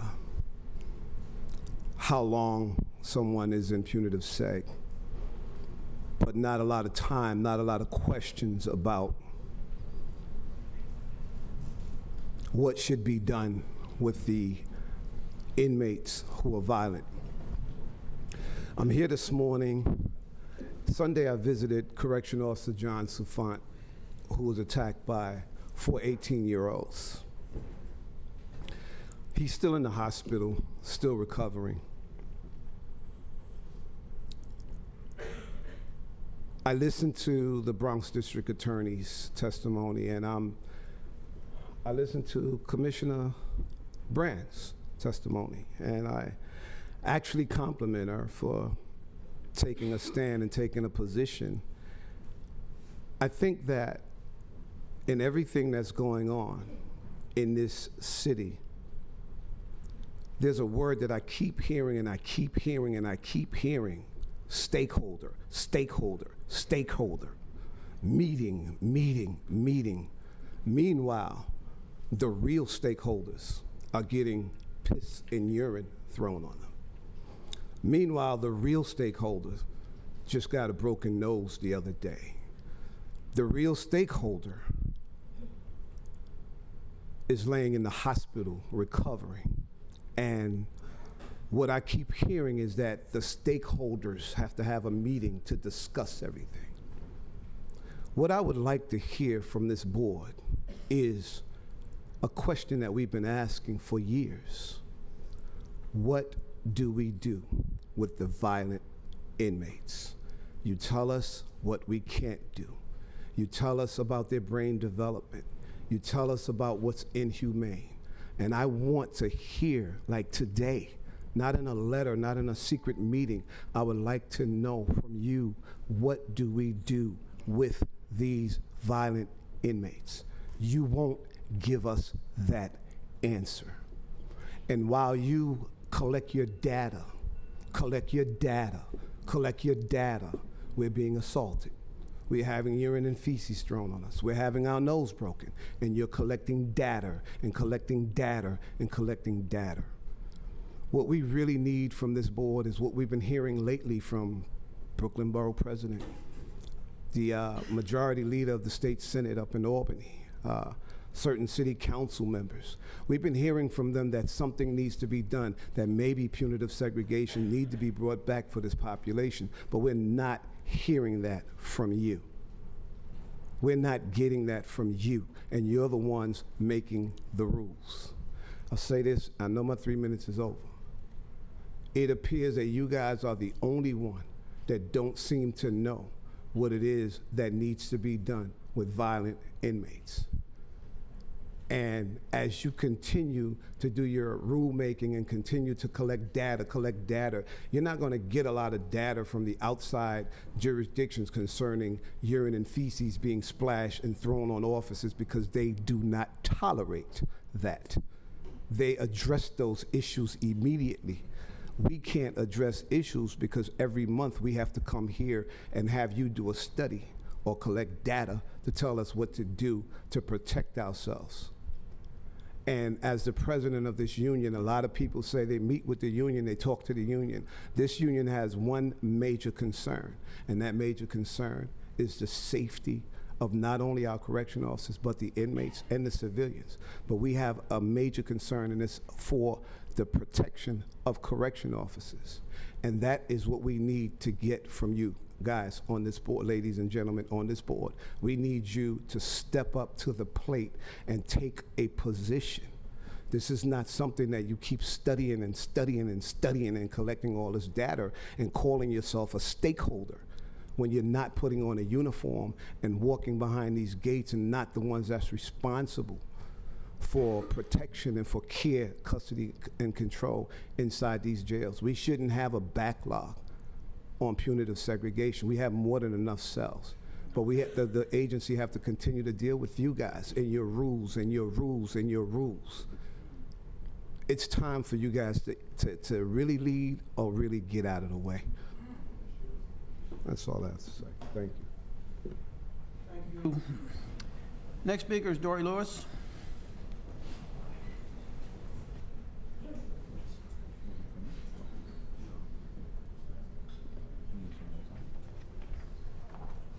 Good morning. I'm Dory Lewis from the Prisoners' Rights Project of the Legal Aid Society. I wholly agree with the board's thoughtful and necessary recommendations to the THU to make it.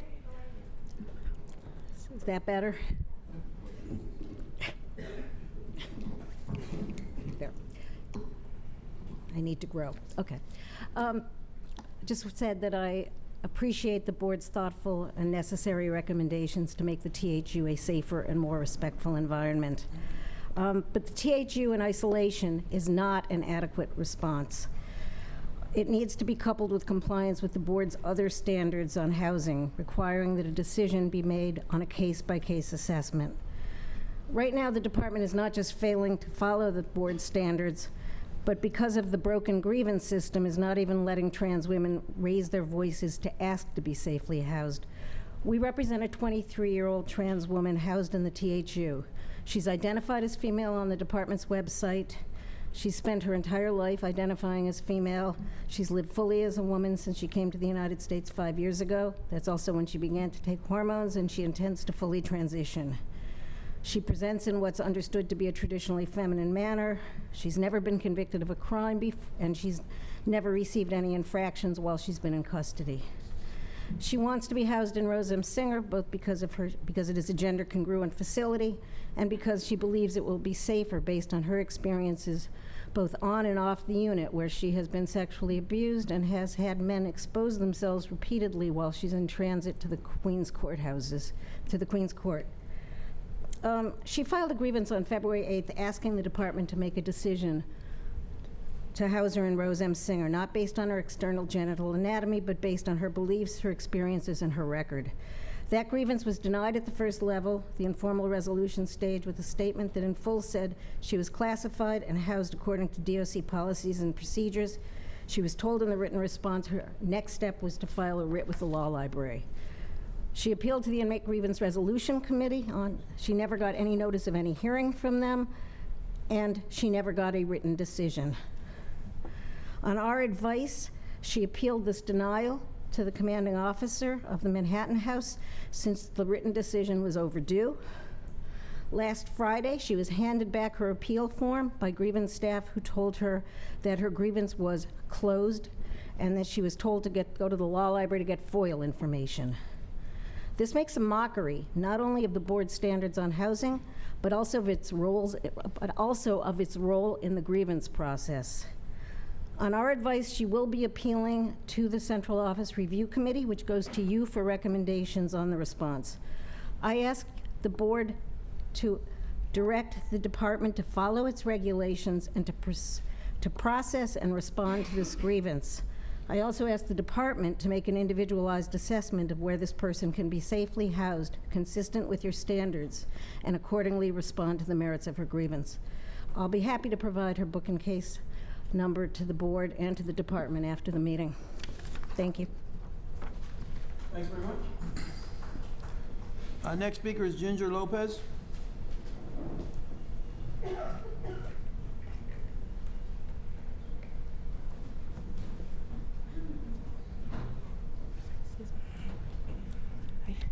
Good morning. That's right.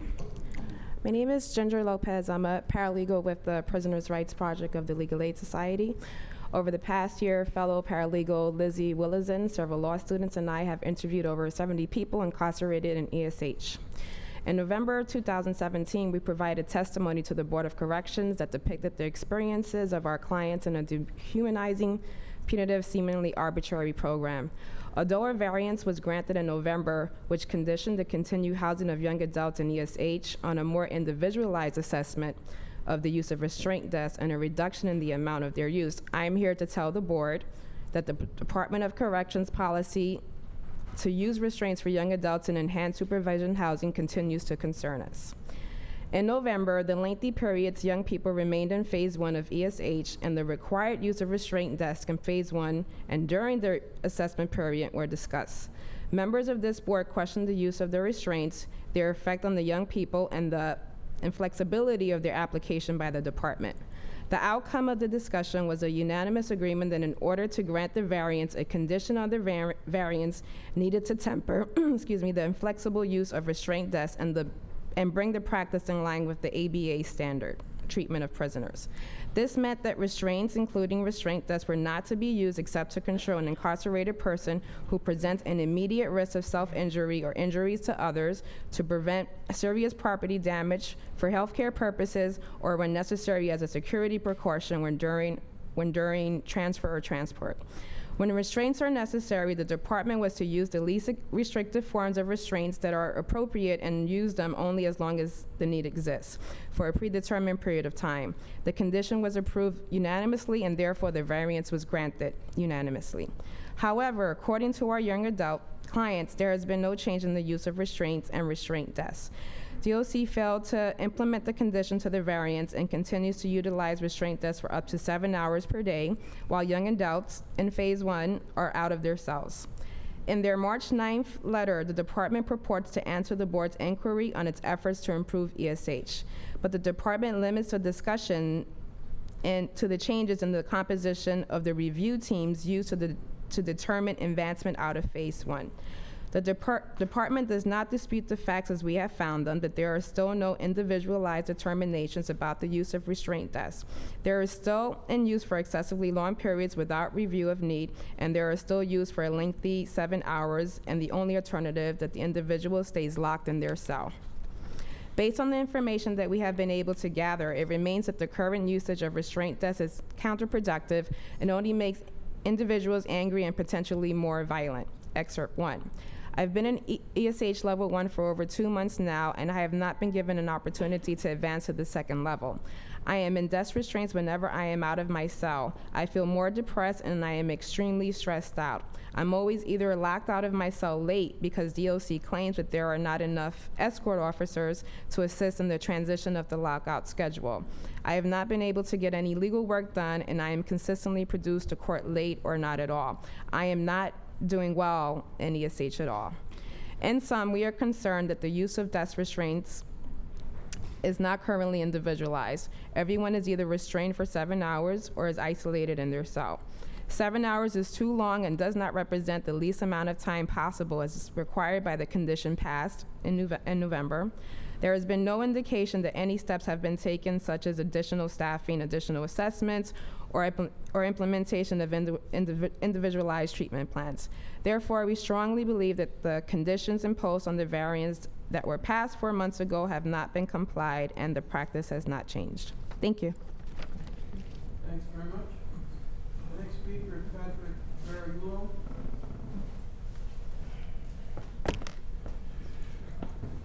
Good morning. I'm Patrick Ferriolo. I'm the president of the Correction Captains Association. I've been with the Department of Corrections for 36 years, and I feel I'm an expert when it comes to how we should be handling inmates. I haven't been to a meeting of this nature in quite a while, and sitting here reminds me of why I don't come to these meetings. Quite frankly, I find this board pathetic. I won't point to any individuals, but when we start a meeting with rules and how we're going to respect one another, and just a couple of meetings ago, my friend and former and president of the COBA was disrespected by this board and yet has not been publicly apologized to. I find it pretty pathetic that you set out rules on how we should talk to one another. Quite frankly, I'm going to bounce around a little bit, but I also find pathetic when people on this board sit up there and say that if an inmate splashes an inmate, it shouldn't happen again. Well, if you're that stupid to think that an inmate in our custody doesn't have the capability of splashing somebody 10 times, then you just don't know the system.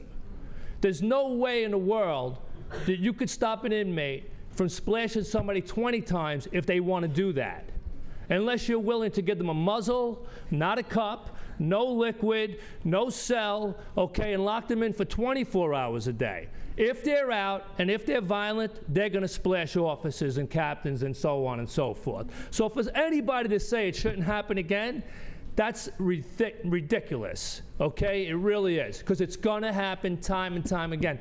And the reason it's going to happen is because you have helped in allowing the inmates to realize they're in an environment where they could get away with whatever they want to get away with. There's no restrictions, there's no sanctions. Punitive segregation does not exist for young adolescents when it should. For this young lady to come up here and talk about EHS as far as inmates being locked to a desk, okay? They shouldn't be locked to the desk. They should be locked in punitive segregation where they belong, okay? Because they have proven that they are violent. Now, let me tell you something. In my career, in 25 years on Rikers Island, I had treated inmates very well when they deserved to be treated well. And when they deserved to go to punitive segregation, I was the security captain in CPSU OBCC, okay? When they deserved to be there, that's where they should have been, okay? But that's just a small population of inmates. There are different types of inmates. There are inmates that come to the facility to just do their time, and we get that, and we take care of them. The men and women behind me that are correction officers, they treat them with respect and dignity each and every day. And then there are your mental observation inmates, right? Well, let me tell you something about mental observation inmates. A large percentage of those inmates are not mental observation inmates. They're manipulators, okay? And I find it ironic that this board doesn't realize that. I find it ironic that you could take an inmate, whether he's 20 years old or 40 years old, okay, and he comes into the system for the first or 20th time and has never had any mental issues or any record of any mental issues in the street, nothing to document, and then he goes and manipulates some psychiatrist and gets this M on him, so he's restricted to be punished or go into punitive segregation. Listen, blame Mayor de Blasio and blame current mayors for that, for closing down these mental institutions that we all know are closed because of money, okay? And now we're stuck with the real mental observation inmates. But when are we going to really make a real assessment of who the true mentally disturbed men and women are, opposed to the manipulators. And trust me when I tell you, I don't know what the percentage of M's we have in our custody, but I can guarantee you it's over 50% that shouldn't have that M on them. Okay? So you talk about, you know, and listen, everybody has a right to say what they want, and you talk about transgenders and everything else. That's all well and good. That's all well and good. Listen, I come from an era where we had homosexual housing, and we had all different types of housing, PC, administrative segregation. Most of those don't exist anymore. But let's not forget one thing, okay? Even transgender inmates can be violent, okay? Even transgender inmates can be dangerous, okay? So for us to put this label to say we're taking them away from the population, okay? I really don't have a problem with it, but don't lose sight that they're inmates and they're there for a reason, okay? Let's not lose sight of that. I don't know if I'll ever come to another one of these meetings again, because quite frankly, I think none of you really care. I don't really think any of you really care about what I have to say. You're just there, and you're going to listen to what I have to say because I can, okay? But I'll tell you something right now. There's only one reason I don't retire from this agency. It's because the men and women that stand behind me need us, need men like me to protect them, to protect their rights.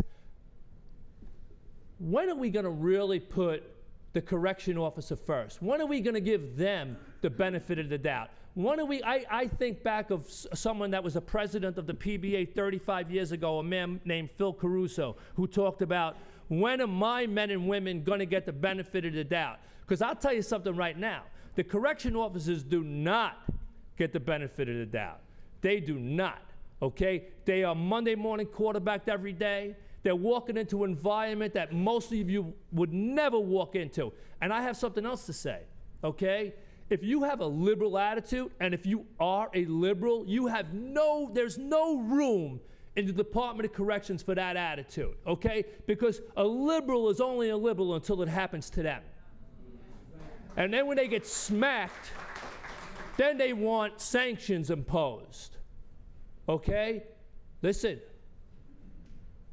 You got to wake up, because I'm going to end with this, and you remember what I'm telling you. I've been a member of Correction Peace Officer Foundation for about 25 years now. Correction Peace Officer Foundation is an organization out of California that each and every year memorializes slain and officers and civilian staff that are either killed or catastrophic injuries throughout the line of duty throughout this great country of ours. And an average of 15 to 20 correction officers annually are killed in the United States of America. And when they're killed, they're not shot. They're not killed by a nice, easy death. Because there's an easy death and there's a bad death. These are violent murders, killed with hammers, stabbed to death, beaten to death. When are we going to wake up? I'm warning you. When an officer dies on Rikers Island, and trust me, it is going to happen if you continue to restrain this commissioner from doing her job. When an officer dies, Patty Ferriolo is not going to have blood on his hands. You all are going to have blood on your hands.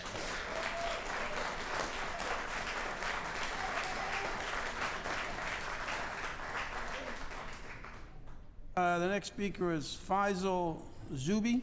Something. Good morning. I'm just going to speak. I don't want to beat a dead horse because we're all talking about safety issues, but I do not believe that 3 minutes is enough time for anyone to get their point across. We talk about stakeholders.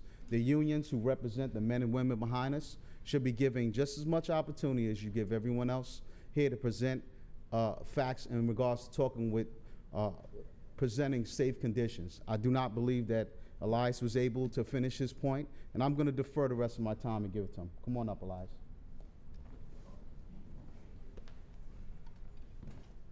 Thank you. Well, You met Patty.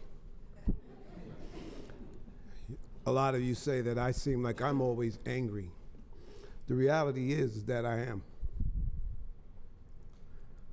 Because I am tired of our voices not being heard by you guys. When I went to see Officer Safran on Sunday, it breaks my heart. It breaks my heart.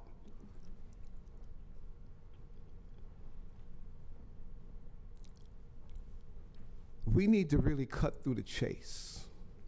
If we're stakeholders, then making us have to stand up here and be subjected to what public comments are is not fair. If you're saying that the commission is a stakeholder and the Bronx District Attorney is a stakeholder and the health and hospitals are a stakeholder, then what the hell are we? Because I represent 11,000 New York City correction officers. So who's the real stakeholder? But you want to subject me and Zub and Patty to 3 minutes. There's so much conflict that comes from this board up here. The things that you guys are involved in outside of this agency. Like Zub said, I don't want to beat a dead horse. All I want is for my members to be treated fairly, and I don't think that we should have to beg you or any freaking body to protect us if that is what your job is and that is what you say your job is. Police officers, firefighters, teachers, no one have to beg to be protected in their profession. But we have to come here and subject ourselves to you guys. We have to come here and be subjected to the drama and the theatrics of people who come here and testify and lie about what's going on Rikers Island. We have to come here and be subjected to people who did time 20, 30 years ago, knowing fully well that jail today is not what jail was 20 or 30 years ago. I'm asking you again, and I want to thank you, Zubi. For the last 2 years that I've been president of this union, I've been coming here. I appointed my board member, Albert Craig, who just never stopped fighting. Some of you have, you should see your facial expression when he come up.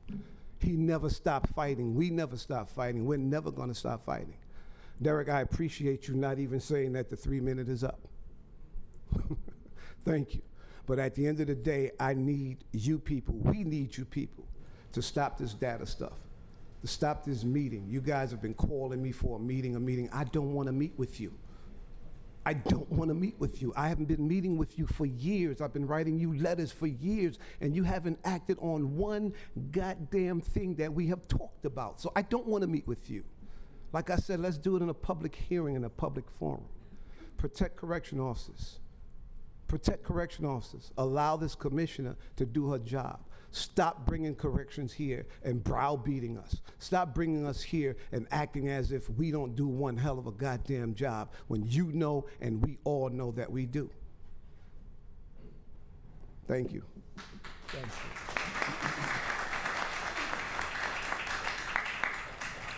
Next speaker is Kim Konopka.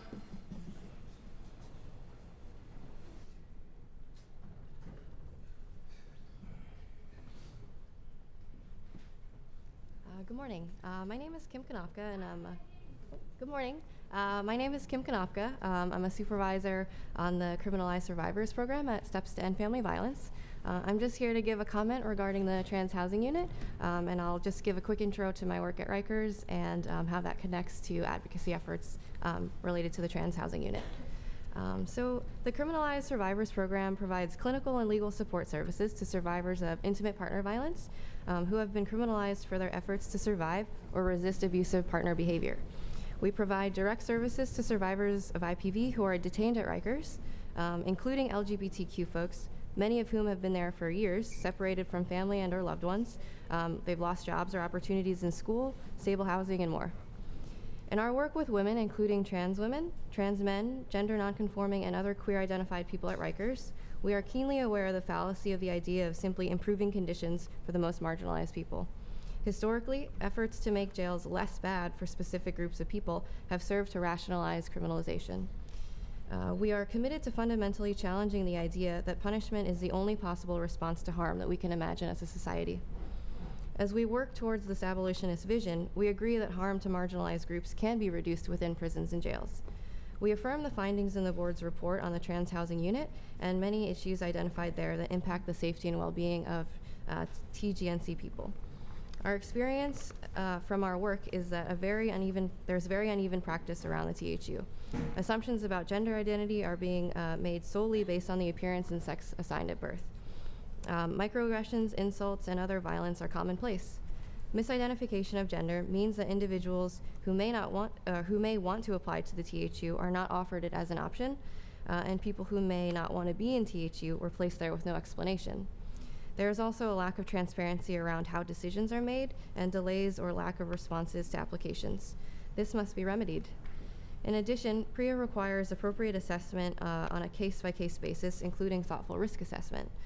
So we stand with other advocates and activists committed to the well-being of all TGNC people detained at Rikers and urge swift action to ensure the development and implementation of best practices around housing, addressing harm against detained TGNC people, and responding to the self-identified needs of TGNC people at Rikers. Thank you. The next speaker is Catherine Frizzle.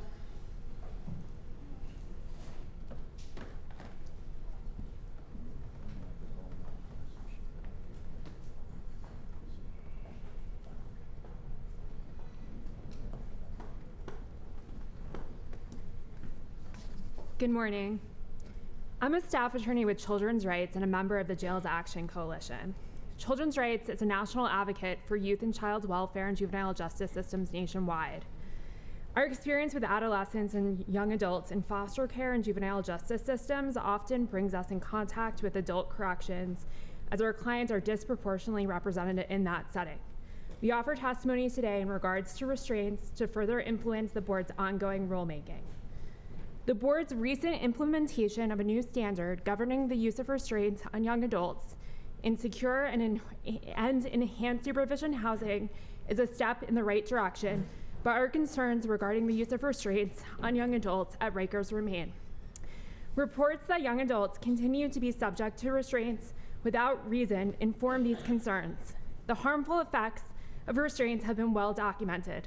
In fact, some studies show that the use of restraints and forms of seclusion contribute to unsafe environments for both those subject to restraints and for the guards that impose them. The use of restraints has been recognized as having no therapeutic value and frequently results in severe emotional and physical harm and even death.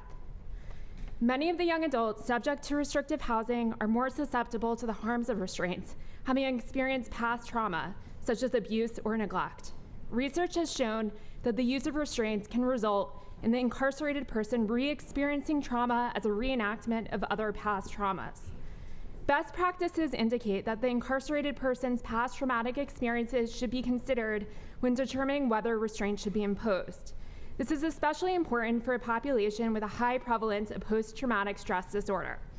In applying a uniform approach to imposing restraints and without the consultation of a multidisciplinary team, including mental health professionals, the department failed to take into account the young adult's unique needs and trauma histories, resulting in greater psychological harm.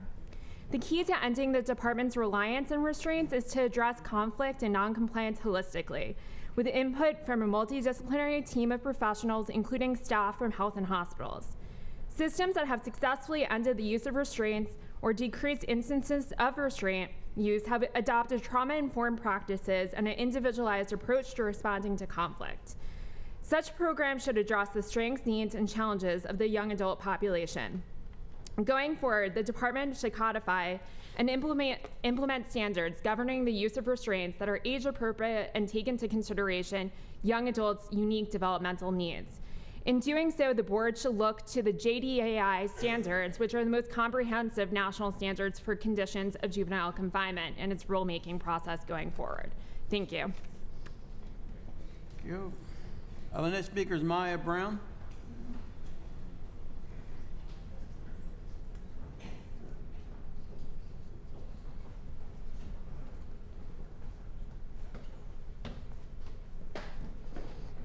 I'm a paralegal with Children's Rights and a member of the Jails Action Coalition.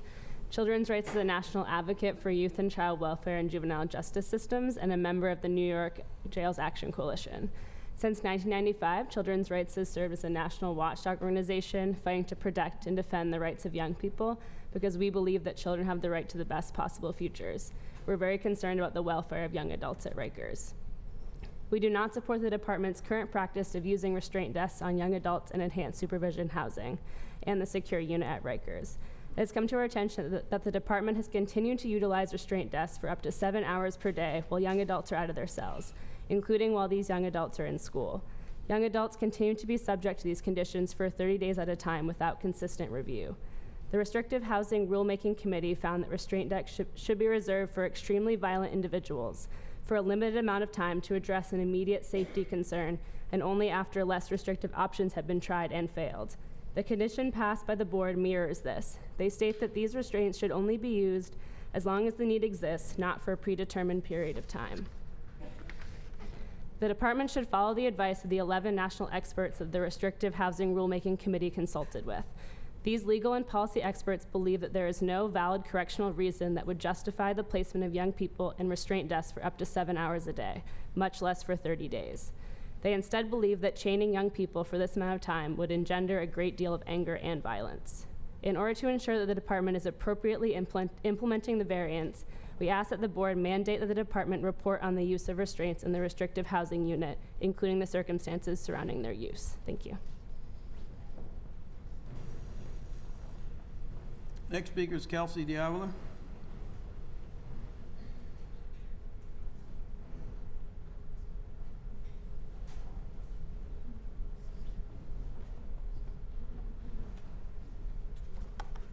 Hi everyone, I'll be brief. My name is Kelsey Diavola. I'm the social worker at Brooklyn Defender Services.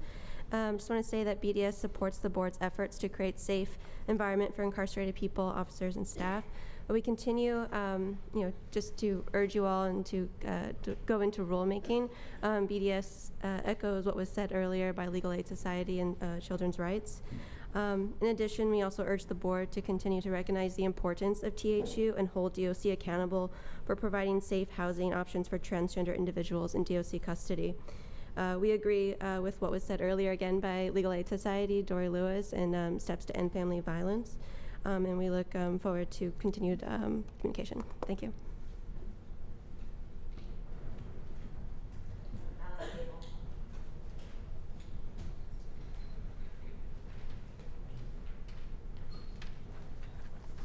Hi, good morning. I'll be brief too. I just wanted to acknowledge, so I'm Alex Abel with the Urban Justice Center. I spend a couple days a week out on Rikers Island, and I just want to acknowledge that during that time I spent a lot of time with officers. I rely on them to escort me around the building, I rely on them to work out the logistics, and I have a lot of waiting around time just talking to them. And so I feel I'm sympathetic to the attitude of many officers that I've heard in the jails, which is that tools are being removed that they need to keep themselves safe and to keep the jails secure. And I'm also sympathetic to what the commissioner was saying earlier about, when we restricted punitive segregation, there's no model, and so we're working on the fly and trying to create something. And my reason for speaking today is to say that the restraint desks, although we do need a model, the restraint desks are not the model forward. And I'm impacted by what I hear from the officers, but I was also impacted by when I spoke to a 20-year-old man a couple months ago. We had a long conversation while he was in a restraint desk, and he referred to himself several times as an animal, feeling like an animal, and that the feelings that being chained to a desk brought up in him. And I think that speaks to the impact that restraint desks have on behavior. And that's what we're talking about. When we're talking about violence, we're talking about how are people going to behave as a result of the restrictions that we place on him. And although, studies and data might be disparaged by some, studies and data give us an accurate idea of what is really happening inside people's minds and with their behavior. And what we know about restraint desks is that they make people more violent. They damage impulse control, and they engender rage. And I think one thing that I was reminded of during the meeting today was the report on splashings. I didn't write down all the numbers, but it seemed like a disproportionate amount of the splashings took place in restrictive housing settings. And I don't think that I don't think that can just be attributed to the type of person that's in that area, but rather the feelings of powerlessness and the what's going on inside their brains inside that setting that causes them to act out violently. I think there's a relationship between the two things, and I think that we need to go back to the drawing board, as it were, to find a different way forward, a different model that can prevent violence. Thank you. Next speaker is now Frank.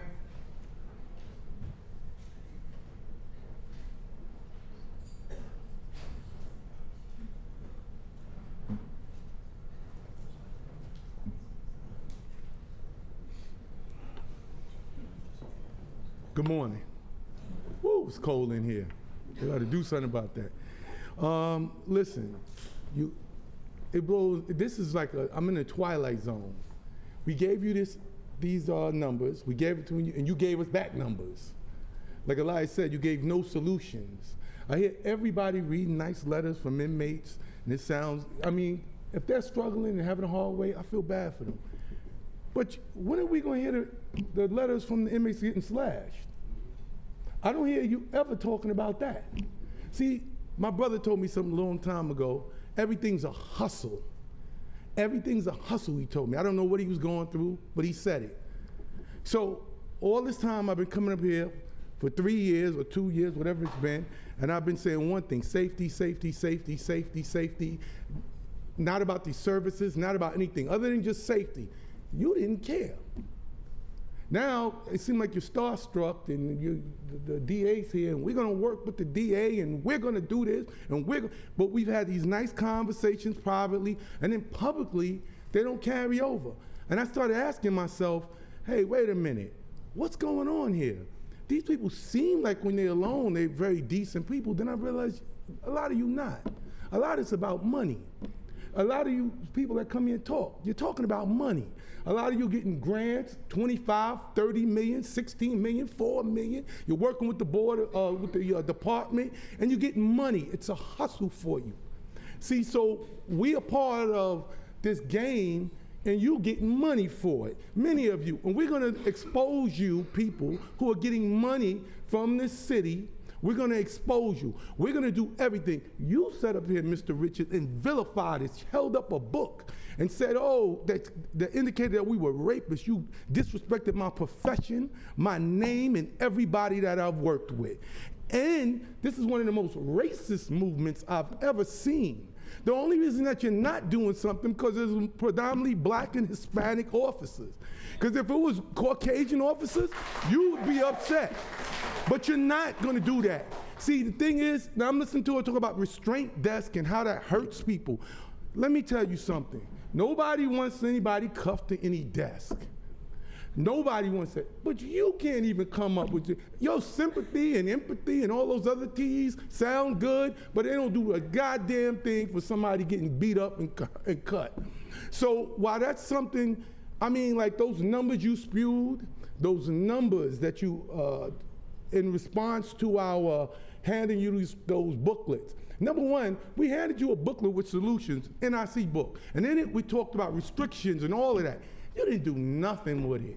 You did nothing, absolutely nothing with it. And it took this officer almost getting killed, which I told you a year ago, February, that somebody in Delaware got killed and we needed to do something about this. And for 1 year, every month after that, I've come here and spoke to you, and you've done nothing, absolutely not a goddamn thing, but sit there with these looks on your face like you're interested, and then you walk out of here and you high-five the advocates and your chest bump them, and then you walk around here and vilify it. I'm not gonna let you or any of you up here disrespect our job, our profession, our race, our culture, nothing. We hardworking. Many of us came through those same neighborhoods that these inmates came from, and we happen to be the ones who didn't go left or didn't go right. We stayed the course. And you have belittled and berated us. You, a man who talk about redemption and all this other kind of stuff, get up here and hold a book that vilified us and called us rapists and perverts and sexual predators. And this is a good read. And shame on you. You're very disrespectful, and I don't really care if you feel disrespected. I hope you feel disrespected, because every time we get assaulted and beat on, we feel the same way. When somebody gets splashed, and this young lady got up here and talked about splashing, and hepatitis and HIV, and how it's high rates of it. Imagine what an officer feels who's just been splashed.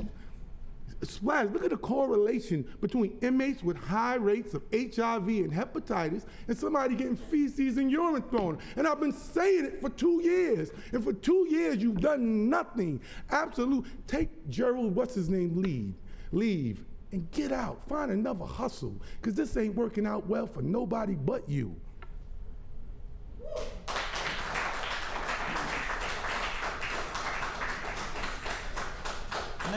Next speaker is Tony Herbert.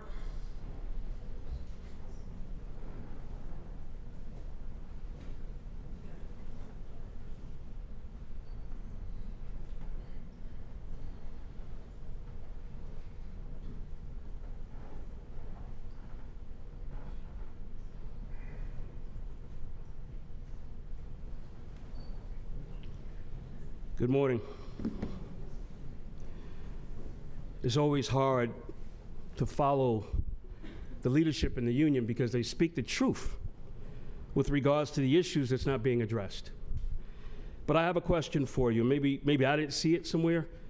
Where are the minutes for these kind of meetings so that people in the community can see and hear what's going on? Because in truance, if in fact that resolutions or information is being shared with you and nobody's acting on it, who holds you accountable? Do we have to, again, probably step up and ask the governor to do an oversight to make sure you're doing your job? Because truth be told, there are people getting hurt. Those men and women that go behind that door, that are corrections officers, that are civilians that work there, and hell, even the inmates that just want to get there to get out so that they can get to a fair trial hearing and get away from that place. But nobody's doing anything to protect or safeguard them. Same conversation. This is my second time here, but I've actually talked to folks that have been that's been coming here for years. And it seems as though, just like with politicians, the same conversation, nothing gets done. The only thing that changes is that people do come here and look at me as a black man, or those individuals that are in jail that are Hispanic, and look at them as a dollar sign. He's right, because this is about money. And let's not get this twisted by any shape, form, or the fashion. At the end of the day, you're not stakeholders. You're political appointees. Understand that.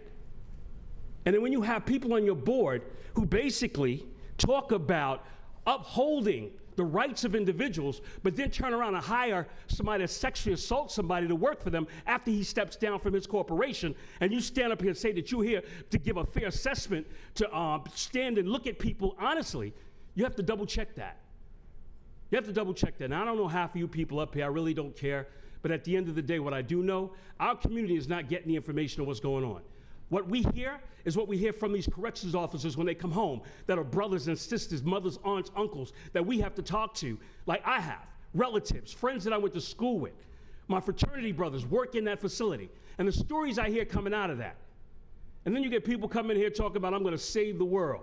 You know what, I'm gonna get this grant. I'm gonna save the world because these kids are suffering from all of these different types of things. Do you know that a 16-year-old took and broke the jaw of an administrator and cracked her skull open in one of the very facilities y'all are trying to take over? But that individual should not be restrained. Come on, people, y'all, you're sending the wrong messages up here. And don't give me the screw face, because quite frankly, I know what I'm talking about. I'm outside on the street watching what's going on, while you guys get your paychecks and go hang out at Gracie Mansion with the mayor. So let's be real about this. Let's be real about this, bruh. At the end of the day, just give them what they need. Show them the respect that's due them. And allow them to be safe, just like you're safe when you're hanging out with the mayor.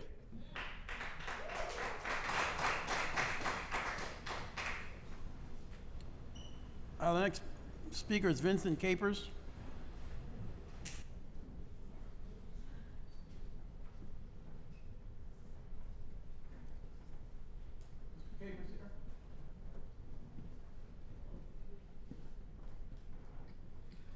How you doing? I'm Vincent Capers. I'm the president of the New York City Correction Guardians Association. This is the first time I've actually come to one of these meetings.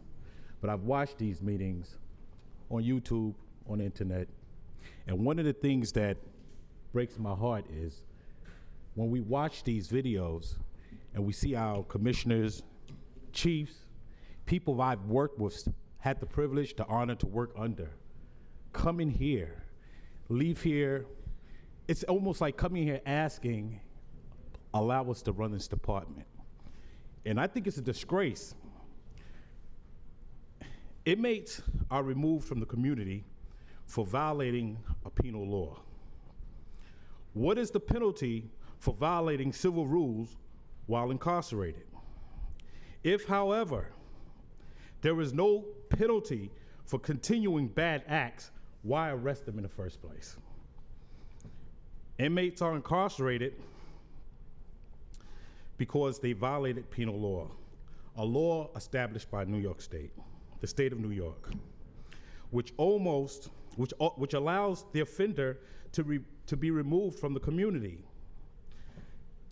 To remove the violator from the community because they are a danger to that community, and then allow them to continue to violate society rules, is a disservice to the community, the victim, and the correctional system. We should advocate for a new process or system where the correction officer is not the new victim. Now, today, as in previous meetings, we're gonna hear, people gonna come here and read tailored, embellished letters, and that's all good. But those same inmates that are out there in the street doing what they're doing and come inside the system and committing those same crimes, we're asking you to allow our commissioner, our chiefs, and the rest of these correctional staff here to be able to run this department. They need CPSU, give it to them. I didn't come here because I wanted to be here, but at that last Board of Correction meeting, when I saw my brother Tony Herbert stand up here and our president, Elias Hussamuddin, get assaulted, the Guardians Association, and you can Google us, we've been around a very long time, we're not gonna sit quiet. We're gonna be at every meeting. And we're all over. We're a large, very large organization. We're not gonna sit quiet. Thank you.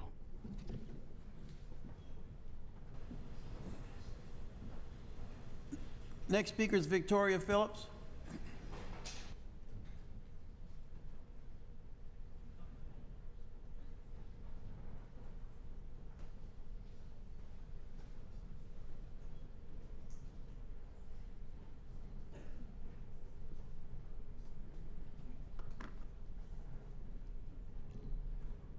Good morning. My name is Victoria Phillips. Most people call me Miss V, and I work at the Mental Health Project for the Urban Justice Center as the Community Health and Justice Organizer, and most importantly, I'm a member of JAC. I just want to address a few things today with you. It was a great show for the last hour or so that I've observed, and I just want to say that we have to remember, and I'm going to remind you each and every time I stand before you as a proud Army brat with a mother buried in a military cemetery, that we are always here discussing people who over 80% have not been convicted of their alleged crimes. They are not inmates, they are detainees, incarcerated individuals that still deserve a fair chance to have their day in court. Correction officers have never been nor will ever be the judge nor jury, yet they have an enormous amount of power to control or impact what the judge or jury thinks about an individual, whether they come to court, what time they come to court, what they're dressed with when they come to court, the colors of their outfits in court, and things like that. Even if they had their meds before they come to court. They control a lot of areas that impact people in the justice system. I also want to point out the fact that officers, and I take nothing away from officers who actually do their job and follow protocols, I take nothing away from them. As an Army brat, I respect people in authority, I respect the badge, but I do not respect bullies with badges. And that is why I joined the Jails Action Coalition. For the past 20 years, I've worked in a range of populations stemming from infants to geriatric. I've worked with the criminally insane on Kirby. I've worked in mental health facilities. I've worked many areas, shelter systems. My point is, officers are not the only profession that comes across all populations that might act out in many different types of ways. Yet officers come here and try to present themselves as the only people and the only experts to deal with everyone that we come across within our society on a daily basis. And their actions need to be held accountable to how we all have to be held accountable for each other and how we respond to people that are going through crisis, that are decompensating, that are becoming violent, and they should not be allowed an excuse.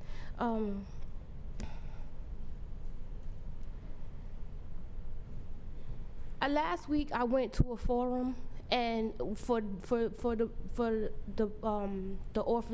correction officers at 7 World Trade Center, and a lot of things were thrown out today about stakeholders and stuff, but I find it disgusting that the union presented to a room full of white people, and I say that because race was mentioned here today, but the language that was promoted to these people, these political funders and things, was simply a scare tactics. Everything about new jails being built and coming to I'm almost done. Everything about jails being built and coming to new communities was presented in on property taxes raising. Your parking might disappear because officers have to come into your area. It was nothing discussed about the actual people impacted by the decisions made by those people in the room.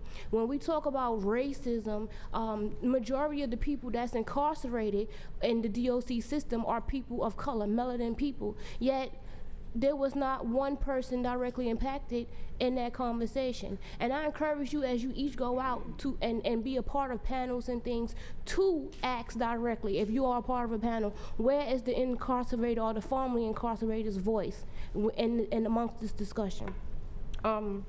I just want to remind, we talked about healthcare today. As a proud brain surgery survivor, I want to remind you that it's not just the geriatric population that deserves and needs direct monitoring and care. It's all populations. These, like I've testified before, I had to advocate for myself at one hospital 8 times before I went to another hospital, NYU, and they saved my life with emergency brain surgery. Incarcerated individuals do not have that option to advocate for themselves. Whether the officer takes them for a medical call, that could be their simply and only lifeline.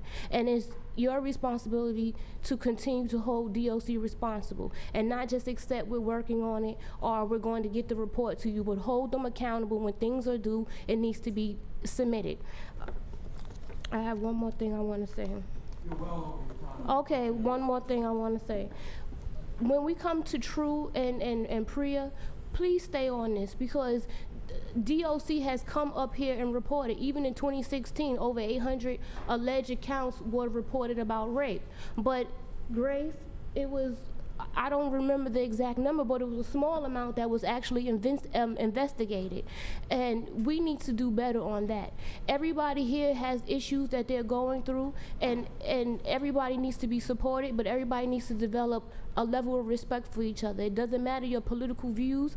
You just have to learn to work together and actually follow orders. And the minimums that the board is setting is because DOC does not know how to follow protocols and orders. Let's not forget that. Everybody's yelling about change and rules and stuff, but if you did your job the way you were supposed to, rules would not have to be implemented. Have a blessed day. Next speaker is Kelly Grace Price.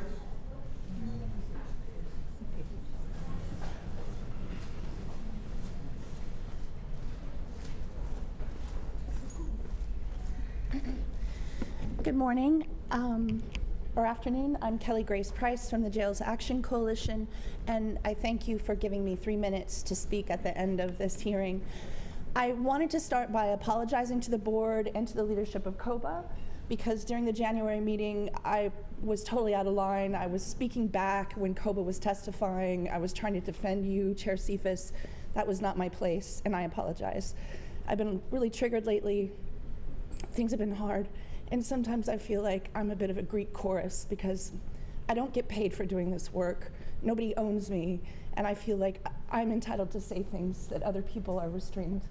So I do apologize. Please apologize to Mr. Hussein for me and to the COBA lawyer. I want to just address a couple of the things that have been said here. Mr. Craig keeps saying that we get grants for the work that we do.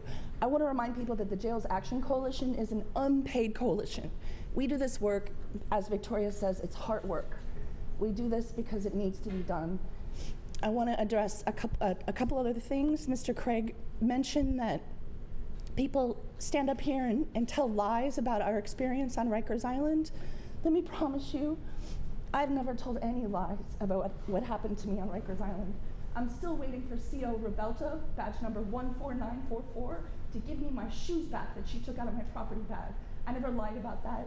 I never lied about that physician's assistant trying to conscript me into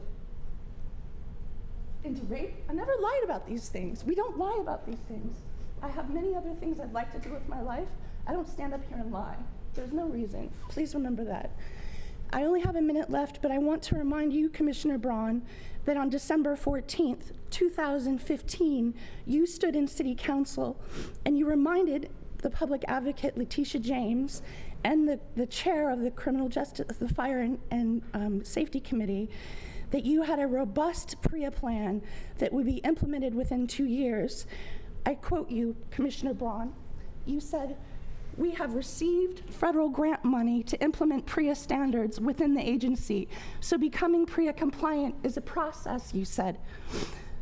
This was December 14th, 2015. You said the grant was received in 2012. We began earnestly this past year in securing the MOS group, and we have a plan over the next 2 years to be able to implement PREA across the agency and have our agency go through audits to become PREA compliant. I want to remind you that those 2 years have come and gone, Commissioner Braun, and we still have maybe 5 or 6 dozen deadlines that you blew through last year. We're still waiting for a report on that progress. I haven't been that respectful to you over the years, and I do apologize to you for that. I'm going to try and be more respectful to you and the work that you do, and I hope that you find the Jails Action Coalition to be great collaborators, and I hope that you respect me by at least giving us an update. I hear it's coming in the next meeting, and I promise to be here and not to talk back to you, and I promise to work with you to implement this. But please reach out to us and let us know what's going on. Because people like me that do this work, we do it because we have no other reason to live than to make sure that the things that have traumatized us and have failed us don't happen to other people. So I keep asking you, and I'm going to take this tack with you. Ms. Price, I think your time's up. Please work with us, because we're tired of nothing happening to prevent rape and sexual assault on Rikers.